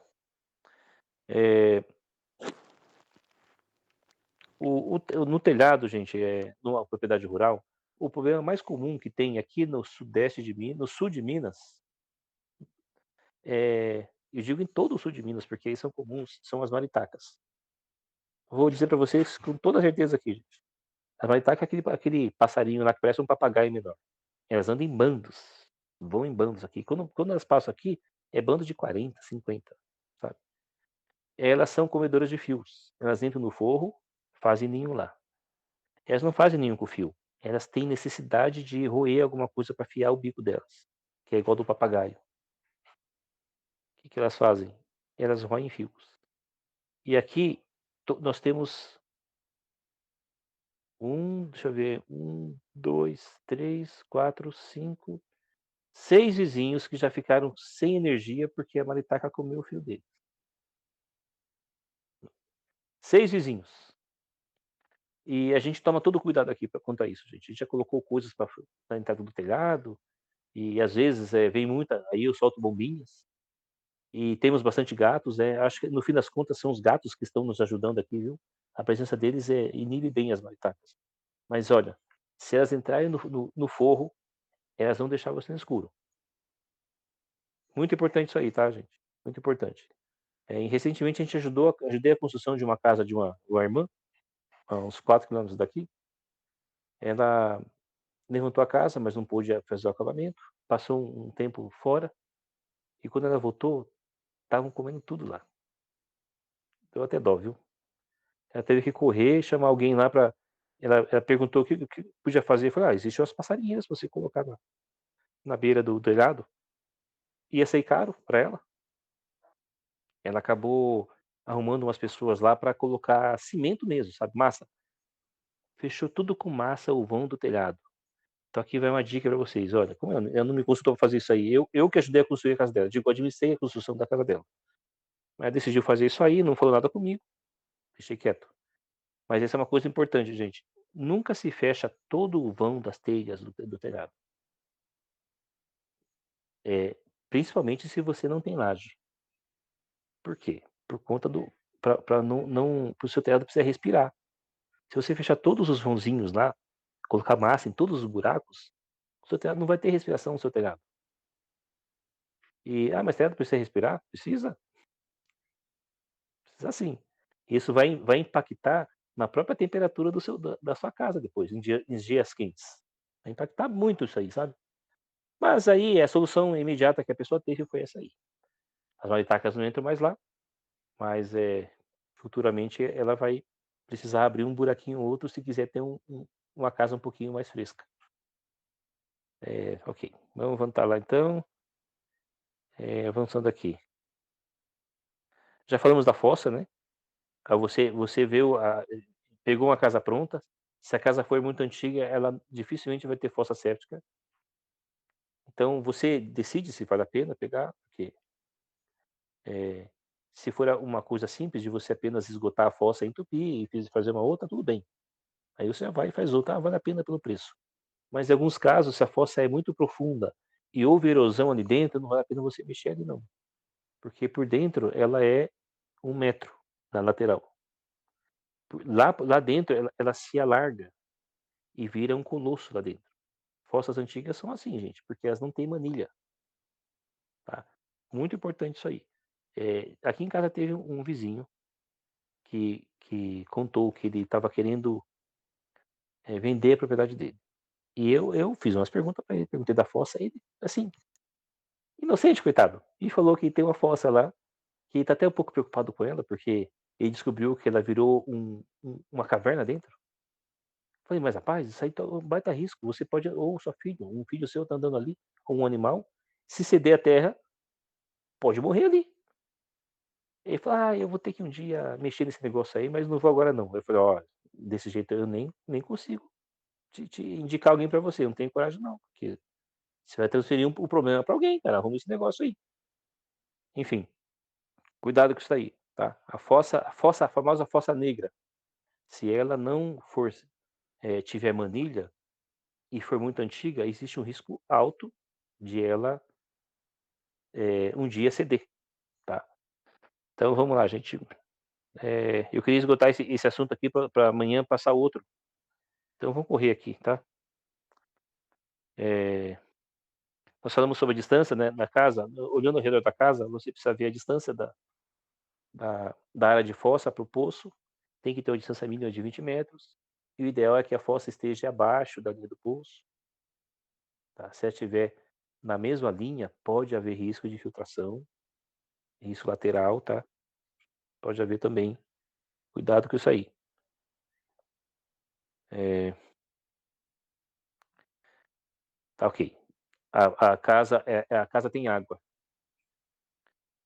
e aí você vai procurar saber qual a origem da água da pessoa. Gente, eu passei por uma situação, passar a contar para vocês rapidinho aqui. Passamos por uma situação em que encontramos uma casa muito boa, uma casa reformada muito boa. E mais ainda, a caixa do homem tinha 25 mil litros, uma caixa industrial. Fiquei encantado com aquilo. Eu falei: "E essa água vem da onde?" Falou: "Ah, eu tenho um ribeirão aqui atrás". Era área de mato, e tal, né, eu falei: "É, ribeirão?". Aí, na hora que ele falou ribeirão, eu já olhei para os lados dele e vi que ele não morava no ponto mais alto, e tinha pontos mais altos que ele, né. Falei: "Mas tá bom". Daí que eu fiz, eu pedi água para ele para beber. Pra quê? O homem eu queria que me desse água na casa dele. Ele foi na geladeira e abriu, na hora, uma garrafa de 1,5 litro de água mineral. Falei: "Não precisa de nada não. Não, não, pode pegar da torneira mesmo". "Não, não, não, pega aqui da". Eu questionei: "Por que que você não toma água da por que você não me serviu água da sua casa?". "Ah, é porque pode não tá boa, né, por segurança, às vezes não tá muito pura". Aí eu já sabe que a gente não ficamos com aquela casa nem até hoje, uma casa amarela. A cor amarela na propriedade rural fica bonito, dá um contraste bonito com o verde. É uma casa amarela bonita, toda varandada, com uma cozinha enorme. Minha esposa gostou muito da casa, mas essa ponta aí, ele perdeu a venda ali. A água dele não era boa para beber, e comprava toda a água que ele bebia. Gente, inconcebível um negócio desse, inconcebível. Você precisa ter a sua própria água e ela tem que ser potável. Então verifique onde que está a água da pessoa. E se for, nascente, vai ver a nascente, ver onde que é. "Ah, ó, tá bem protegida a nascente aqui, ele é cuidadoso". Tudo bem, a água está limpa, está pura. É poço? Opa, se for antigo, é poço caipira. Se for poço caipira, é desejável que seja manilhado. Se for, com tijolinho, tijolinho caipira, sabe, que antigamente fazia isso aí. Se o poço é cuidado, é bom assim também, gente, mas ele é mais sujeito à infiltração do que a manilha, né, bem mais sujeito. Então o ideal é que você faça o quê? Que você peça para ver, peça para ver. "Ah, vai dar trabalho para arrancar a tampa", vai dar trabalho sim, mas peça para ver, fala: deixa eu ver seu poço aqui". Aí você abre lá e você olha lá no fundo. Se tiver meio escuro, você pega a lanterna, leva a lanterna, porque você vai precisar dela para olhar o forro da casa, leva a lanterna e olha no fundo, espia lá. Ali não deve ter nada, gente, nada. É normal ter, teias de aranha, é normal isso aí, tá, normal. Tem aquelas teias de aranha fininha lá, fora isso não deve ter nada. Se você entrar lá e você vê sapos, galhos de árvore ali, fuja, fuja. O cara nunca cuidou daquilo lá e não se importou de cuidar. Então o que você teria que fazer? Você vai ter que esgotar aquele poço e mandar fazer uma reforma nele, fazer uma vedação, e dá trabalho você fazer esgotando o poço, né. Você esgota o poço, já vi fazer isso aí, e enquanto o técnico está esgotando, e está trabalhando lá. Está trabalhando lá enquanto porque está minando água, né. E aí depois que tiver puro, aí você vai encher o poço e vai esgotar ele umas 2 vezes, aí você tem água pura de novo. "Ah, mas o custo para fazer isso aí?". Ah, vai uns entre 5, 7 mil reais para fazer um negócio desse. Se for muito profundo, mais caro ainda. Vai valer a pena? "Ah, mas no fim das contas tem muita água". Então vale a pena, pode valer a pena. Mas é assim, gente, tá, e na questão do poço, eu volto a dizer o que eu já tinha dito para vocês. Eu já pesquisei isso aí, mas no Brasil, o poço mais comum hoje em dia, vamos lembrar, existem 4 tipos de poço no Brasil, comum. Existe o poço caipira, que chamam de cisterna, o poço semi-artesiano, que é perfurado com máquina, mas não perfura rocha. O poço artesiano, ele perfura rocha. E existe o poço australiano, que ele é perfurado do barranco. Nós temos desse aqui, poço australiano. No fim, depois que você solta ele, ele joga água e vira uma nascente, tá. Qual o poço mais comum no Brasil? Hoje em dia, antigamente era o caipira, hoje é o semi-artesiano, que tá barato. Entre 5 a 6, 7 mil você faz um poço. Só que qual a bitola desse poço? É no máximo 20 centímetros de largura. Cabe um balde ali? Não. Então se você pode escolher, gente, a não ser que um caso atípico, né, mas se você pode escolher, não fique numa propriedade que você vai ter a única fonte de água sua vai ser um poço semi-artesiano ou artesiano. Porque quando você não puder comprar e vender mais, como é que você vai puxar água dali? Não tem como. A gente puxa no balde ou numa bomba manual. Lembrando que bombas manuais só puxam água até 6, 7 metros. A bomba acima disso aí, ela não consegue puxar. Aí é no balde. Então, eu sei que muita gente, talvez alguns de vocês já estejam no campo e já estejam: "Ah, meu poço é um ser artesiano, não tinha pensado nisso ainda". Então procure procurar dentro do seu terreno ali uma área em que você possa cavar com o tempo um poço caipira também. Se encontrou, no poço semi-artesiano, vai achar no caipira também, tá. Faça plano de fazer isso aí, porque no futuro, se faltar energia, gente, você não tem água, tá. Quem vai ter água é só quem está no poço horizontal ou poço caipira. Eh, ok, deixa eu ver já aqui, eu contei para vocês a história já da casa que a gente deixou de comprar, uma pena, por causa da água. Ah, e outra coisa, por que que a água desceu nesse caso, do homem que me recusou da água para beber dele? Porque ele não me deu. Ele não me disse por quê, mas, ao olhando da casa dele, eu olhei que acima da casa dele existia um terreno acima, que lá em cima, mais ou menos uns 400, 500 metros, tinha uma área de plantio comercial, de hortaliças. E o ribeirão que passa na casa dele, bastante água, mas ele passava lá antes. Ou seja, a água estava comprometida, porque todo o fluxo de agrotóxico, ele entrou no lençol freático e também caiu no ribeirão ali, né, e do ribeirão desce, comprometeu a água dele. Uma pena, porque é tanta água. Mas isso é um detalhe, gente, importante, que hoje em dia é extremamente raro você encontrar um ribeirão com água potável, tá. Se não nascer no seu terreno, ou você for a primeira pessoa, primeira casa pela qual ele passa depois que sair das montanhas, se não for essas condições, a água não vai ser potável. Não tem como ser, vai passar por alguma propriedade ou outra, ou algum área de plantio, não tem como ser. Mas em alguns casos você consegue salvar ainda fazendo uma filtrando a água.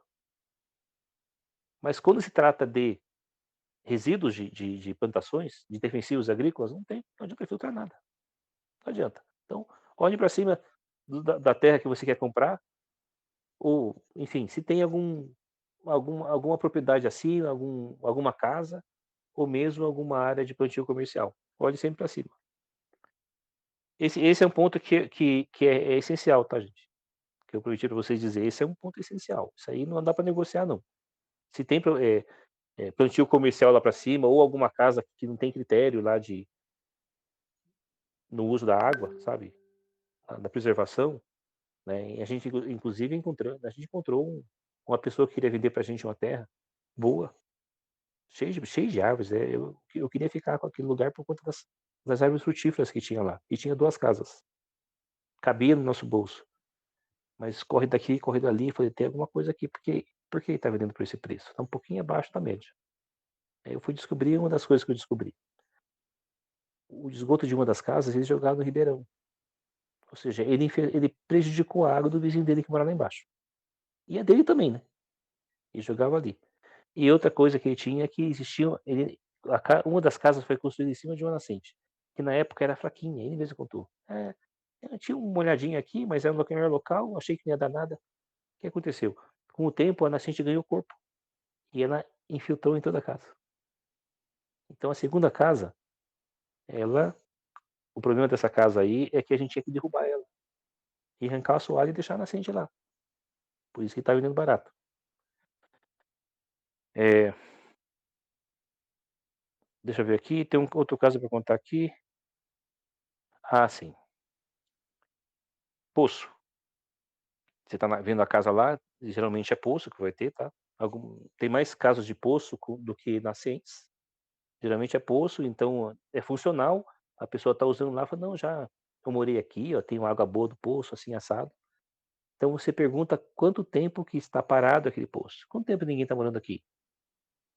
Então, gente, a partir de uns 4 meses, 4 ou 5 meses sem uso, você vai ter que esgotar o poço, tá? Porque vou dizer para vocês já, correu isso aqui recentemente perto da gente aqui. Um poço que estava com 6 meses de uso, quase 6 meses, sem uso. Poço novo. A pessoa começou a usar, resolveu começar a usar o poço. e ela foi tomar banho com a água do poço e teve uma crise enorme de coceira no corpo, sabe. E a única coisa que tirou a coceira dela foi ferver a água do mesmo poço, que eu não tinha outro, e tomar banho com água fervida. Ou seja, demorou para ela conseguir um monte de água para ela conseguir tomar banho com bacia, tá, pra poder tirar a coceira que ela estava. De onde que vem isso aí? É porque a água estava parada ali. É um poço caipira, manilhado, mas a água estava parada há muito tempo. Então, se a água está parada há muito tempo, você vai pesquisar lá e viu que é um poço caipira, não é um semi-artesiano ou artesiano nada, é poço caipira. Então é até temerário que você chegue tomando a água direto, tá, porque é muito tempo que ela está parado. Então tem que ficar atento a esses detalhes, né. Eu fui me atentar a isso depois, tá, porque quando eu estava procurando terra, eu vi propriedades com poço, e eu vi que estava bem vedado o poço, e eu tomei água do poço. Graças a Deus não aconteceu nada. Mas tem pessoas que acabam tendo alguma reação, porque está muito tempo parado ali. E como disse para vocês, como é que se resolve isso? Esgotando o poço, renovando a água dele, renovando, renovando, renovando, até chegar no ponto, porque a água que sai lá embaixo é pura. Aí isso ocorre com água de poço semi-artesiano ou artesiano? Não, não é para ocorrer, sabe, porque a vedação é outra, o sistema é outro, sabe, é um negócio bem mais vedado, ele é mais, a bitola dele é bem menor, sabe, dá lá no máximo 20 centímetros, só que ele é bem mais vedado, então não é para acontecer isso não, dá para você tomar água, pode deixar um ano lá sem ver, você consegue tomar água ali. Eh, Avançando então de novo, já falei sobre o caminho da água para não chegar direto no platô, né.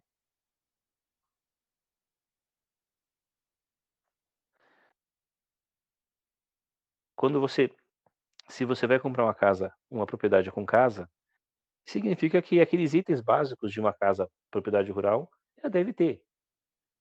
Deve ter lá uma casinha de lenha, um barracãozinho para você guardar a sua produção, tá.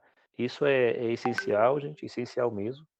Uma casa de propriedade rural que não tem pelo menos uma varandinha para você guardar a sua produção, ou uma área coberta ali, ou se não tem um espaço para você colocar o feijão no sol, ou o seu arroz no sol, não vale a pena você comprar isso aí. Você vai ter que providenciar isso aí. Por quê? Quando você colhe o feijão, a primeira coisa que a gente faz é o quê? Colocar no sol. Ocupa todo o quintal, aquele monte de coisa no sol lá. E depois disso aí você colocou no sol, você fala: "Poxa, não está seco o suficiente, eu tenho que proteger ele, eu vou por onde? Num lugar coberto, do sereno. Tem um galpão? Não tem, mas eu tenho uma varandazinha, coloca na varanda ali. No dia seguinte você vai pôr de novo. Então se você não tem onde colocar, onde você vai proteger ele? Não dá, tá. Então você já que vai comprar uma propriedade pronta, deve ter isso aí, gente, a não ser que a pessoa não plantava. Tem que ter um espacinho coberto ali para você, tratar a sua produção de alimento. Isso é tão importante que eu, particularmente, não compraria jamais uma casa que não tivesse uma área coberta para isso. Nem que sejam 4 estacas com um telhadinho ali, com uma cobertura, tem que ter alguma coisa, tá. Tem que ter alguma coisa ali, senão você vai providenciar. É duro você perceber na hora em que você colheu o seu arroz lá e espalhou tudo aí do arroz para secar lá e agora onde é que eu vou pôr à noite? Não tem onde pôr. Aí você falou: "Eu estou sem varanda na minha casa". Então até, assim, até falei outro dia, uma vez eu fiz uma live num grupo, e a gente estava falando sobre isso, eu até falei para as pessoas: "Se você não tem você construiu o seu sítio, você não tem condição de comprar uma de fazer um galpãozinho, um barracão, faz pelo menos uma varanda, para você deixar ali, você vai usar para tudo, você vai usar guardar sua produção de alimentos ali, enfim, para você um local para você proteger, para você não perder". Muito importante isso aí, gente. Eh, Distância do poço para a fossa, já falamos. Gente, na hora de você fazer o poço, se você decidiu fazer um poço, isso aqui vale para tanto um caso ou outro, casa propriedade com poço ou com casa ou sem casa. Você decidiu fazer um poço, aí você olhou na parte de baixo e viu que tem uma área ali que tem que parece que mina água ali, tem lama. Se tem lama, gente, você só precisa achar o olho, existe água ali. Ok, vou cavar o poço aqui. Então você só precisa cuidar para não cavar tão baixo e veja com atenção se não tem nenhum sinal daquela planta tá boa. Você já sabe aquela planta, né? É planta típica de brejo, que nasce, ela tem um hastezinho em cima, bonita. Se esse local nascer em volta do seu poço ali, a raiz da taboa, ela é pura ferrugem. Ela pode infiltrar no seu poço e tornar a sua água imprópria. Então, eu vi 2 casos disso aí. Vi um caso quando a gente estava procurando terra, a gente achou um caso assim, né, no município de Cambuí, que parecia muito bom, até que a gente foi ver a área do poço, e eu vi que tinha taboa do lado do poço ali, um poço caipira, que estava bem feito por cima, mas estava cheio de água, cheio de taboa em volta. Ou seja, já não prestava água. O brejo estava avançando em direção ao poço ali, sabe. O outro caso a gente viu recentemente aqui, aqui próximo a Pouso Alegre, uma área com poço, esse poço apesar de ser um poço semi-artesiano, ele está todo tomado pela taboa em volta. Então, a gente aí não tem como precisar a fundura do poço, a profundidade. A taboa, ela nasce no local que tem água aparente perto ali. A água está perto. Está ali, às vezes, entre 50 centímetros a 1,5 m, 2 embaixo. Tem água ali.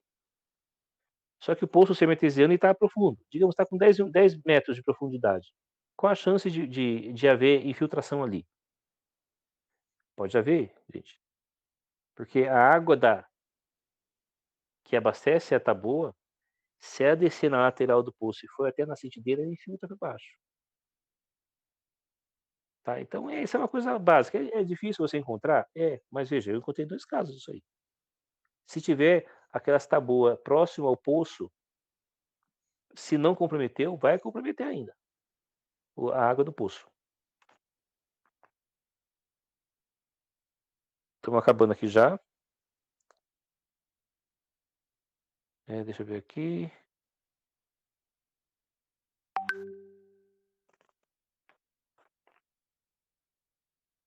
Assim, um conselho que a gente dá para as pessoas, né, baseado na experiência de algumas pessoas que tiveram em casa e contaram, assim, foram bem sinceras do que aconteceu com elas. São pessoas que tinham um determinado valor, né. Vou citar um caso de uma pessoa que tinha 150.000 para comprar uma propriedade, e ela encontrou uma ótima propriedade por 150.000, ela comprou. Ela não viu a questão da energia, precisava gastar 40.000 para puxar energia lá, ela não tinha dinheiro. Então ela queria ter energia antes e a água para ela cavar um poço semi-artesiano e ligar a energia lá, e a partir daí, com toda essa infraestrutura básica, ela conseguir construir a casa. Eu não sabia o que fazer, porque eu não tinha dinheiro. Então, o recomendável é que se você tem um valor X para comprar um terreno, nunca gaste todo ele. Nunca gaste. Deixa um pouquinho, que seja 10.000, deixa um pouco. Porque alguma coisa você vai gastar, gente. Seja na infraestrutura. Não falo de você construir. Você está ciente, eu vou construir. Ah, ok, eu estou com 100.000 do terreno e uns 100.000 para construir minha casinha. Aí, nesse caso, nesse exemplo, não pode gastar os 200.000. Gaste menos, porque você vai mexer com a infraestrutura essencial, que é a energia, a água, fossa, e em alguns casos a própria cerca. A gente chama de infraestrutura essencial.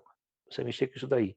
E isso poderá comprometer até 20% do seu investimento total. Então deixa um pouquinho. O que seria 20% ali de 200.000? Até 40.000. Tá? Aqui nós gastamos, um caso à parte aqui, gente. Tá? Nós gastamos, foi em torno de uns 40 e poucos mil com infraestrutura. Teríamos gastado menos se a gente escolhesse colocar a casa na parte baixa do terreno. O gasto de ligar energia é mais barato. Por quê? Porque no nosso caso, a parte baixa, lá embaixo passava a rede de energia. E nossos vizinhos moram todos na parte baixa, por quê? Por causa da água. Nós temos que bombear água para cima. E o gasto nosso com a infraestrutura de água é mais caro. Você ganha morando na parte de cima? Ganha, mas você vai gastar mais com a infraestrutura de água. Mesmo assim, eu recomendo que você mora na parte alta do terreno, porque as vantagens de morar na parte alta são superiores à desvantagem do investimento que você vai ter lá. Cito um exemplo clássico que é o pernilongo. Quanto mais baixo o terreno, quanto mais baixo você morar, mais pernilongo você vai ter em casa. E você vai ter que colocar tela em toda a casa. Veja, nós somos uma parte da parte alta do nosso terreno. Nós temos pernilongo aqui. É pouquinho, mas tem. Mas os nossos vizinhos sofrem. Olha, e como sofrem, eles reclamam direto. Quando tem época que tem muito pernilongo. Normal na área rural, gente, é normal. Mas você deve saber que quanto mais alto você tá, menos pernilongo vai ter. É,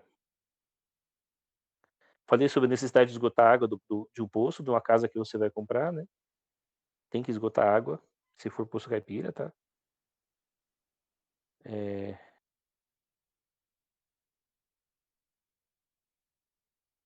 verificar a parte da água, do esgoto. Outra coisa importante aqui. Esse aqui eu vi um caso só, mas foi o caso de prejuízo. Vale a pena você ver. Tá? Aqui não é algo comum, mas vou citar para vocês. É o caso da casa em que você entrou para ver a casa rural e você viu de repente que uma das partes do piso ela está um pouco inchada.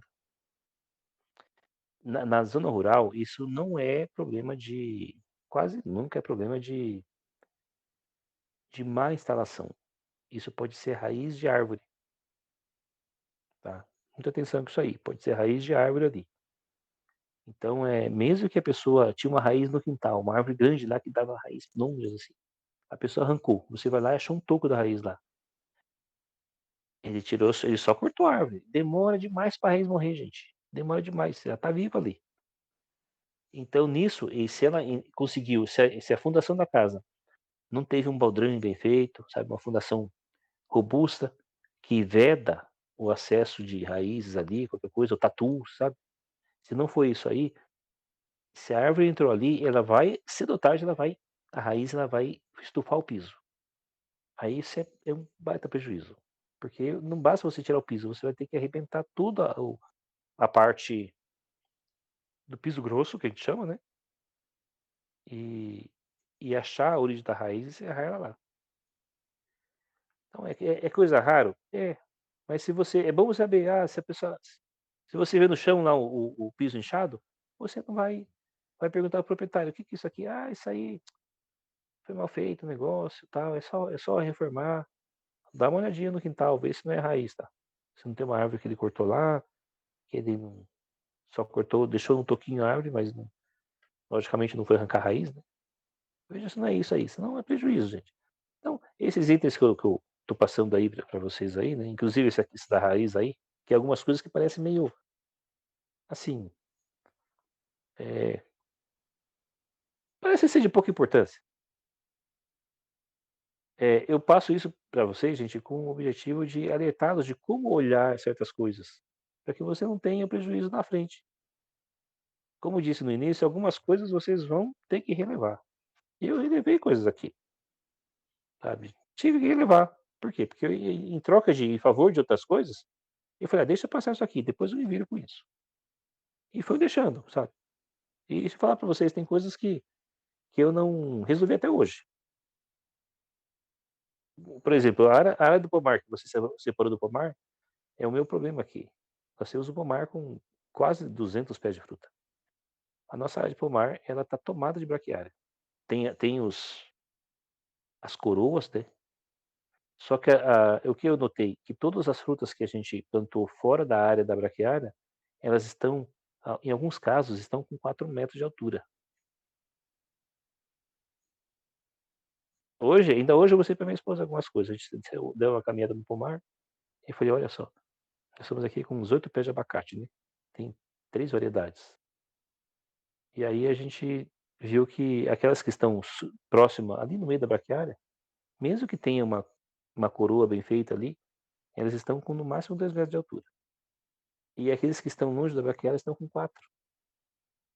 A braquiária, gente, ela suga quase toda a energia da planta. E agora que nossas plantas estão um pouco altas, eu vou ter que dar um jeito, eu vou ter que tirar toda a braquiária do pomar, porque tem muita sofrendo ali.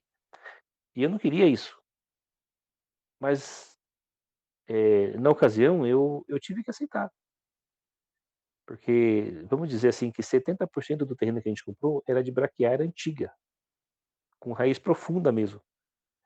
E a gente gastou um bom dinheiro na área de roça, para a gente tirar todo ano a gente fazia pagava para o trator passar lá e passar bem várias vezes, o subsolador, a grade, a rotativa, e passar um monte de coisa lá para tirar a braquiária e deixar a terra pura.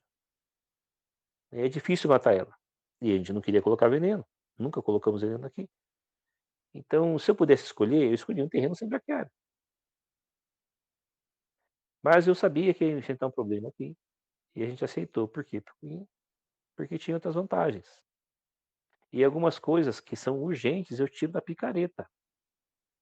Eu tenho 52 anos, gente, eu não podia ficar mexendo tanto em picareta como mexo, mas eu tiro da picareta, muita coisa. Agora uma pessoa em um local que só tem mulher, ou se não tem um casal de idosos, eles não vão poder fazer isso. Eles vão plantar a frutinha, a frutífera deles lá e vai ver que não vai para frente, não dá fruto. Por quê? É por causa da braquiária. Então, cada caso é um caso. Das listas que eu falei para você e para vocês, algumas coisas vão ser muito importantes para uns de vocês, para outros nem tanto. Mas é importante vocês saberem que se você puder ticar à medida do possível esses itens que eu citei para vocês, o índice de arrependimento e prejuízo vai ser bem menor. Gente, algum prejuízo todo mundo vai ter, eu não conheço uma pessoa, eu digo para vocês, eu conheço mais de 100 famílias que estão no campo. Eu não conheço uma pessoa que não teve um prejuízo na aquisição da compra. Isso é pouquinho assim, alguma coisa vai ter, tá. E cabe a nós pedir sabedoria para Deus, para a gente não errar na compra primeiro, e também inspecionar todo aqueles itens que vão fazer muita diferença para a gente. "Ah, isso aqui eu não posso abrir mão. Puxa, eu não posso abrir mão. Esse aqui não", sabe, você tem um item que aquilo lá você não pode abrir mão. Não abra mão daquilo, não abra mão. Eu citei outro dia no meu grupo lá, que uma das coisas que eu sabia que tinha bastante aqui, e tem mesmo, é cobra. Aqui tem muita cascavel. Na verdade isso é um caso comum no sul de Minas, né. E eu mesmo já matei umas 12 cascavéis. Mas o que que a gente faz? Eu falo: "Poxa, eu tenho que dar um jeito aí, mas eu sei como cuidar disso aí". Eu não tenho galinhas, mas a gente tem gato, e o gato é um ótimo espantador de cobra, um ótimo. E nós tínhamos 6 gatos aqui, inclusive uma cobra pegou um. Estamos com 5 agora. Mas não tem aparecido cobra aqui. Quando aparece é lá no pomar, e para evitar que apareça, eu vivo roçando o pomar. Vivo roçando ele, deixando barato, bem baixinho, que a cobra precisa se esconder. Ela se esconde para dar o bote dela, para caçar e tudo mais, né. Eu não gosto de se expor. E aí, é uma coisa que eu tive que submeter. Agora, algumas outras pessoas que não têm condições de ficar trabalhando com picareta e de ficar roçando direto, que é cansativo demais, desgastante ficar roçando com a roçadeira, elas podem fazer isso aí? Não, tem que pensar, gente. Prefiro um terreno. Tem um terreno com braquiária, outro tem não tem, vá no que não tem. Então vamos pensar sempre em que disposição eu vou ter para contornar esse problema aqui. Alguns problemas eu vou ter que contornar mesmo. Mas qual a disposição que eu vou ter para fazer isso aí? Eu tenho como fazer isso aqui? Não tenho. Ah, então não vai adiante na compra. Não adianta a gente ir na ilusão de que, não, não, eu vou dar um jeito. Que jeito você vai dar? Seja sincero com você, sabe? Tem que ser sincero mesmo. Faça a pergunta: eu vou conseguir dar solução para isso daqui? Se eu não tem condição, não adianta avançar. Só porque o preço está bom, porque tá bonito. É, né? É um exemplo, né? Eu vi um terreno muito bonito mesmo em Camanducaia. Muito bonito, sabe, um refúgio, um lugar alto, um lugar bem alto e tinha água lá dentro, gente. Fiquei impressionado de ver água lá naquela altura, 1.400 e poucos metros, tinha nascente lá em cima. Aí, só que o rapaz que pediu para eu avaliar o terreno dele, eu já de cara falei para ele: "Mas Mas rapaz, por que que a gente eu fui com um Jeep lá, com 4x4 e eu não conseguia subir lá, porque o terreno era impróprio mesmo, nem para o Jeep dava pra subir. Eu falei: "Como é que você vai fazer com isso aqui, cara?" Ele disse: "Desculpa aí, como é que você vai chegar daqui até o da parte de baixo, que é uma rampa, até a parte alta lá, pra você levar energia para lá e fazer estrada, você vai gastar uma fortuna com isso aqui."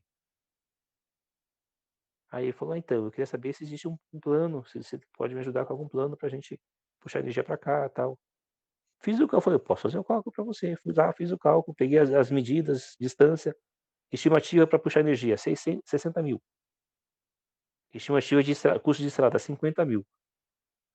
Aí o rapaz, ele assim, ele ficou meio parado, sabe, ele não sabe o que fazer. Tudo é bom, é feito de linha, tem área de plantio, tem nascentes, é um refúgio, só que a energia e o acesso quebraram ele. Então, itens assim, a gente precisa prestar atenção. Tem item que é inegociável, porque o gás, para você consertar isso, o gasto é muito alto, tá. Mas algumas coisas dá para relevar, gente, tá. Então não se assuste e fala: "Ah, olha quanta coisa que o ano passou, ficou 2 horas passando um monte de coisa pra gente lá, como é que eu vou esticar tudo isso aqui?" Não vai esticar nunca, não tem como esticar tudo.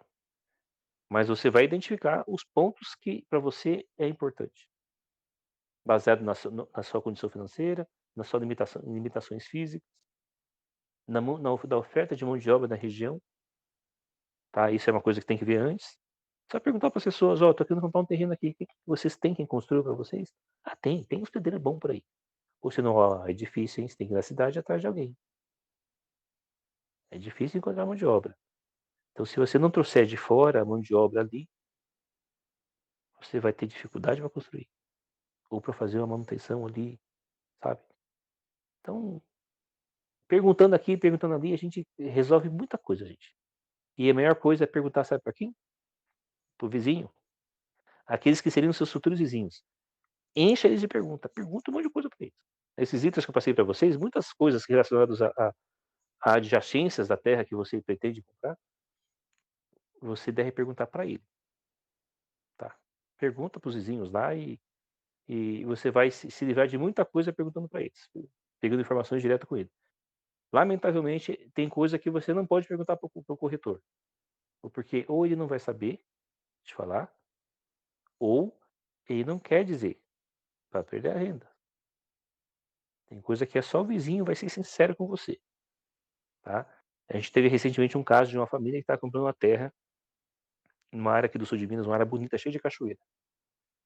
E aí eles falaram: "Irmão, a gente, eu não sei o que vê mais lá, né, eh, dá uma dica pra gente aqui." Daí eu falei: "Poxa, eu não sei o que eu vou dizer, ficar longe de mim, não pude ir lá ver pra eles." Eu falei: "Mas eu não sei o que mais, fala com os vizinhos, pergunta pra eles se tem alguma coisa que daquela propriedade que eles sabem que você não sabe." Aí isso eu ia perguntar, o vizinho falou: "Ó, lá é meio ruim de água, hein. A água de lá parece que não dá muito não, não sei, parece que o poço deles lá ele não dá muita água." Ó, é um sinal, hein. Já veja, já explore isso daí para ver se a questão é essa. Por quê? Porque a casa é nova, o terreno é bonito, tem nascente, além da nascente tem um poço, importante verificar se a casa tem nascente e tem poço, é porque a nascente não dá conta, importante, tá? Geralmente na época da seca, a nascente ela não flui água, é nascente sazonal, geralmente é isso aí, a pessoa já preveniu e cavou o poço. Agora se o poço tiver muita água, tudo bem. Então, mais um detalhe, se você vai ver a casa tem, ela falando: "Ó, eu tenho nascente e tenho poço." Eu fui em uma propriedade em que o cara tinha uma nascente e 2 poços. Desconfie. Por quê? "Por que 2 poços, rapaz? Você tem uma nascente, e não pode ser uma nascente e um poço, mas 2 poços?" Então, geralmente, é aquele caso assim, a nascente não dá muita água no inverno, aí ele cavou um poço, aquele poço não era adequado, ele foi lá e cavou um segundo poço e achou bastante água. Então, sabe, você perguntando para a pessoa, com jeitinho, ele vai contar para você. Se não quiser se abrir, você fala: "Qual dos seus das suas 3 fontes de água tem mais água?" ele vai ser sincero: "Ó, o que tem mais água geralmente é o último poço que eu cavei, aqui tem bastante água". "Ah, então você tinha 2, aí você estava com pouco, decidiu ter mais segurança maior". "É", daí tem que falar: "É, estava com pouca água lá, o poço estava esgotando fácil, daí eu fui lá e achei um outro ponto lá, cavei, agora estamos com bastante água". Então é isso aí, geralmente é isso aí, gente, tá. Então é perguntando que a gente vai a Roma, como dizem, né. Tem que perguntar mesmo, tem que perguntar. E na maior parte das coisas, primeira coisa, falei para vocês no primeiro dia, não sei quem de vocês assistiu a nossa primeira aulinha lá. Primeiro ponto é falar com Deus nas orações e pedir para Ele não deixar você errar. É uma coisa absoluta, gente, não dá para errar na aquisição do terreno, não dá para errar. Porque se você errou e precisar vender, você vai perder mais tempo para vender ainda. E sabe-se lá se você vai conseguir recuperar o valor que você deixou ali. Às vezes você tem um desconto, dá um desconto e não vai conseguir vender. Então você está correndo então, um prejuízo e ainda adiando o seu sonho de morar no campo, tá. Eh, Aqui nessa região do sul de Minas eu vi já alguns casos de pessoas que tiveram que vender propriedade por um desses motivos, sempre por um desses motivos que eu citei para vocês aqui, tá. O problema ou era água, ou era vizinho barulhento, ou era falta de energia, ou era terra com pedra, sabe. Um motivo desse ou outro, ou era, terreno, área perigosa, com alto índice de violência rural. Então, da aquisição, se você vai desde o início, insista com Deus e fala assim: "Eu não posso errar, eu só tenho essa chance agora, o tempo está curto, o senhor sabe, me ajude a aceitar a compra". Tá bom, ele vai te ajudar a aceitar a compra, confia. Mas a gente sempre tem que fazer a nossa parte. E no caso de você inspecionar o local, né, se a gente erra num ponto considerado, assim, essencial, por exemplo, você comprou uma casa que vai ter que trocar todo o telhado, aí seu gasto vai ser de 20.000. Aí você fala: "Não tem esse dinheiro". A gente não pode culpar Deus, né, porque não olhou. Então tudo que está ao nosso alcance a gente ora, faz e fala: "Senhor, se existe alguma coisa que eu não percebi, me ajude, me dê esclarecimento. Eu quero fazer tudo que está ao meu alcance. Depois eu vou descansar no Senhor. Tudo que eu tinha para eu ver aqui nessa propriedade eu vi, eu acho que é um local bom para minha família. Vou gastar pouco aqui para reformar, alguma coisa vai ter que gastar mesmo, né? Então vou avançar, tá". Então sempre orando, pedindo para Deus não deixar você errar e fazendo o seu melhor. E dentro do seu melhor, gente, eu estou tentando te ajudar vocês aqui, com essas coisas aqui, tá. Então, gente, que Deus abençoe vocês.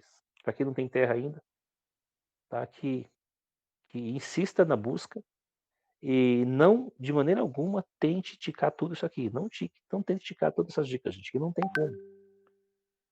Você vai saber aqueles pontos que para você não pode abrir mão. Você vai saber. E esses pontos aí, de fato, não abra mão. Eh, Amanhã a gente vai falar de um outro assunto. Nossa, eu tô sem a eu vou até ver aqui com vocês aqui se eu encontro aqui qual é o assunto que a gente vai falar amanhã, para dar uma adiantada com vocês. Deixa eu ver aqui. Ah, não. Mas eu vou procurar saber aqui. Guarde um minutinho só, e a gente já vai encerrar aqui, tá? Eu tenho anotado aqui. Aqui, ó. Amanhã, isso aqui pode ser que não seja para todos, tá? A gente vai falar sobre um planejamento de construção no campo. Dicas para você construir e não gastar muito e fazer a construção planejando. E também, logicamente, vou dar uma dica de como montar a planta do sítio, para quem comprou uma propriedade sem casa, né. Você não pode comprar e sair construindo aleatoriamente. Tem que identificar o ponto bom para você fazer um pomar, o ponto bom para fazer a área de roça. Da área de roça, você vai ter a área cu de plantações permanentes e aquelas que são sazonais, tá. Então as frutíferas tem as frutíferas de grande porte e as frutíferas de baixo porte. Tem aquelas que alimentam e aquelas que só satisfazem o paladar e trazem vitamina. Então a gente vai identificar essas pontas aí para você ter o essencial em casa para você, eh, vamos dizer assim, né, eh, no caso das frutas, quando me refiro a você ter o essencial, são aquelas frutas que alimentam. Quais são elas? É o abacate, a banana, o mamão. Das mais conhecidas, são essas que alimentam, que de fato, efetivamente trazem sustento. As demais frutas não são para trazer sustento. Você pode comer um monte que for, você vai sentir fome de comer outra coisa. A gente vai falar sobre esse planejamento, sobre como montar o projeto da casa, de modo que, considerando o sol, ou o caso do sol, considerando o ponto os pontos cardeais, né, que são muito importantes para você, eh eh ver dividir certinho o seu terreno nas áreas de plantas rasteiras, plantas médias, plantas altas, tudo mais, tá bom? Então, gente, é isso aí. Hoje, desculpe a demora, que o assunto hoje foi longo mesmo, que a gente abordou 2 em 1, e acabamos atrasando no começo ali. Então fique com Deus, e se Deus quiser, amanhã às 8 horas a gente vai estar de volta, tá bom? Abraço a todos e até amanhã. Um detalhe aqui, a gente no futuro, a pedido de algumas pessoas, depois que encerrarmos essa série de palestras, marcar um dia mais pra frente, pra gente marcar uma sessão de perguntas e respostas. Bastante gente perguntou isso aí, tá? Aí a gente marca no futuro, quem sabe para o início de abril, um dia lá pra gente fazer uma sessão mais nesse sentido aí, tá? De esclarecer algumas dúvidas aí mais particulares, tá? Um abraço pra todos aí, gente. Tudo de bom pra vocês.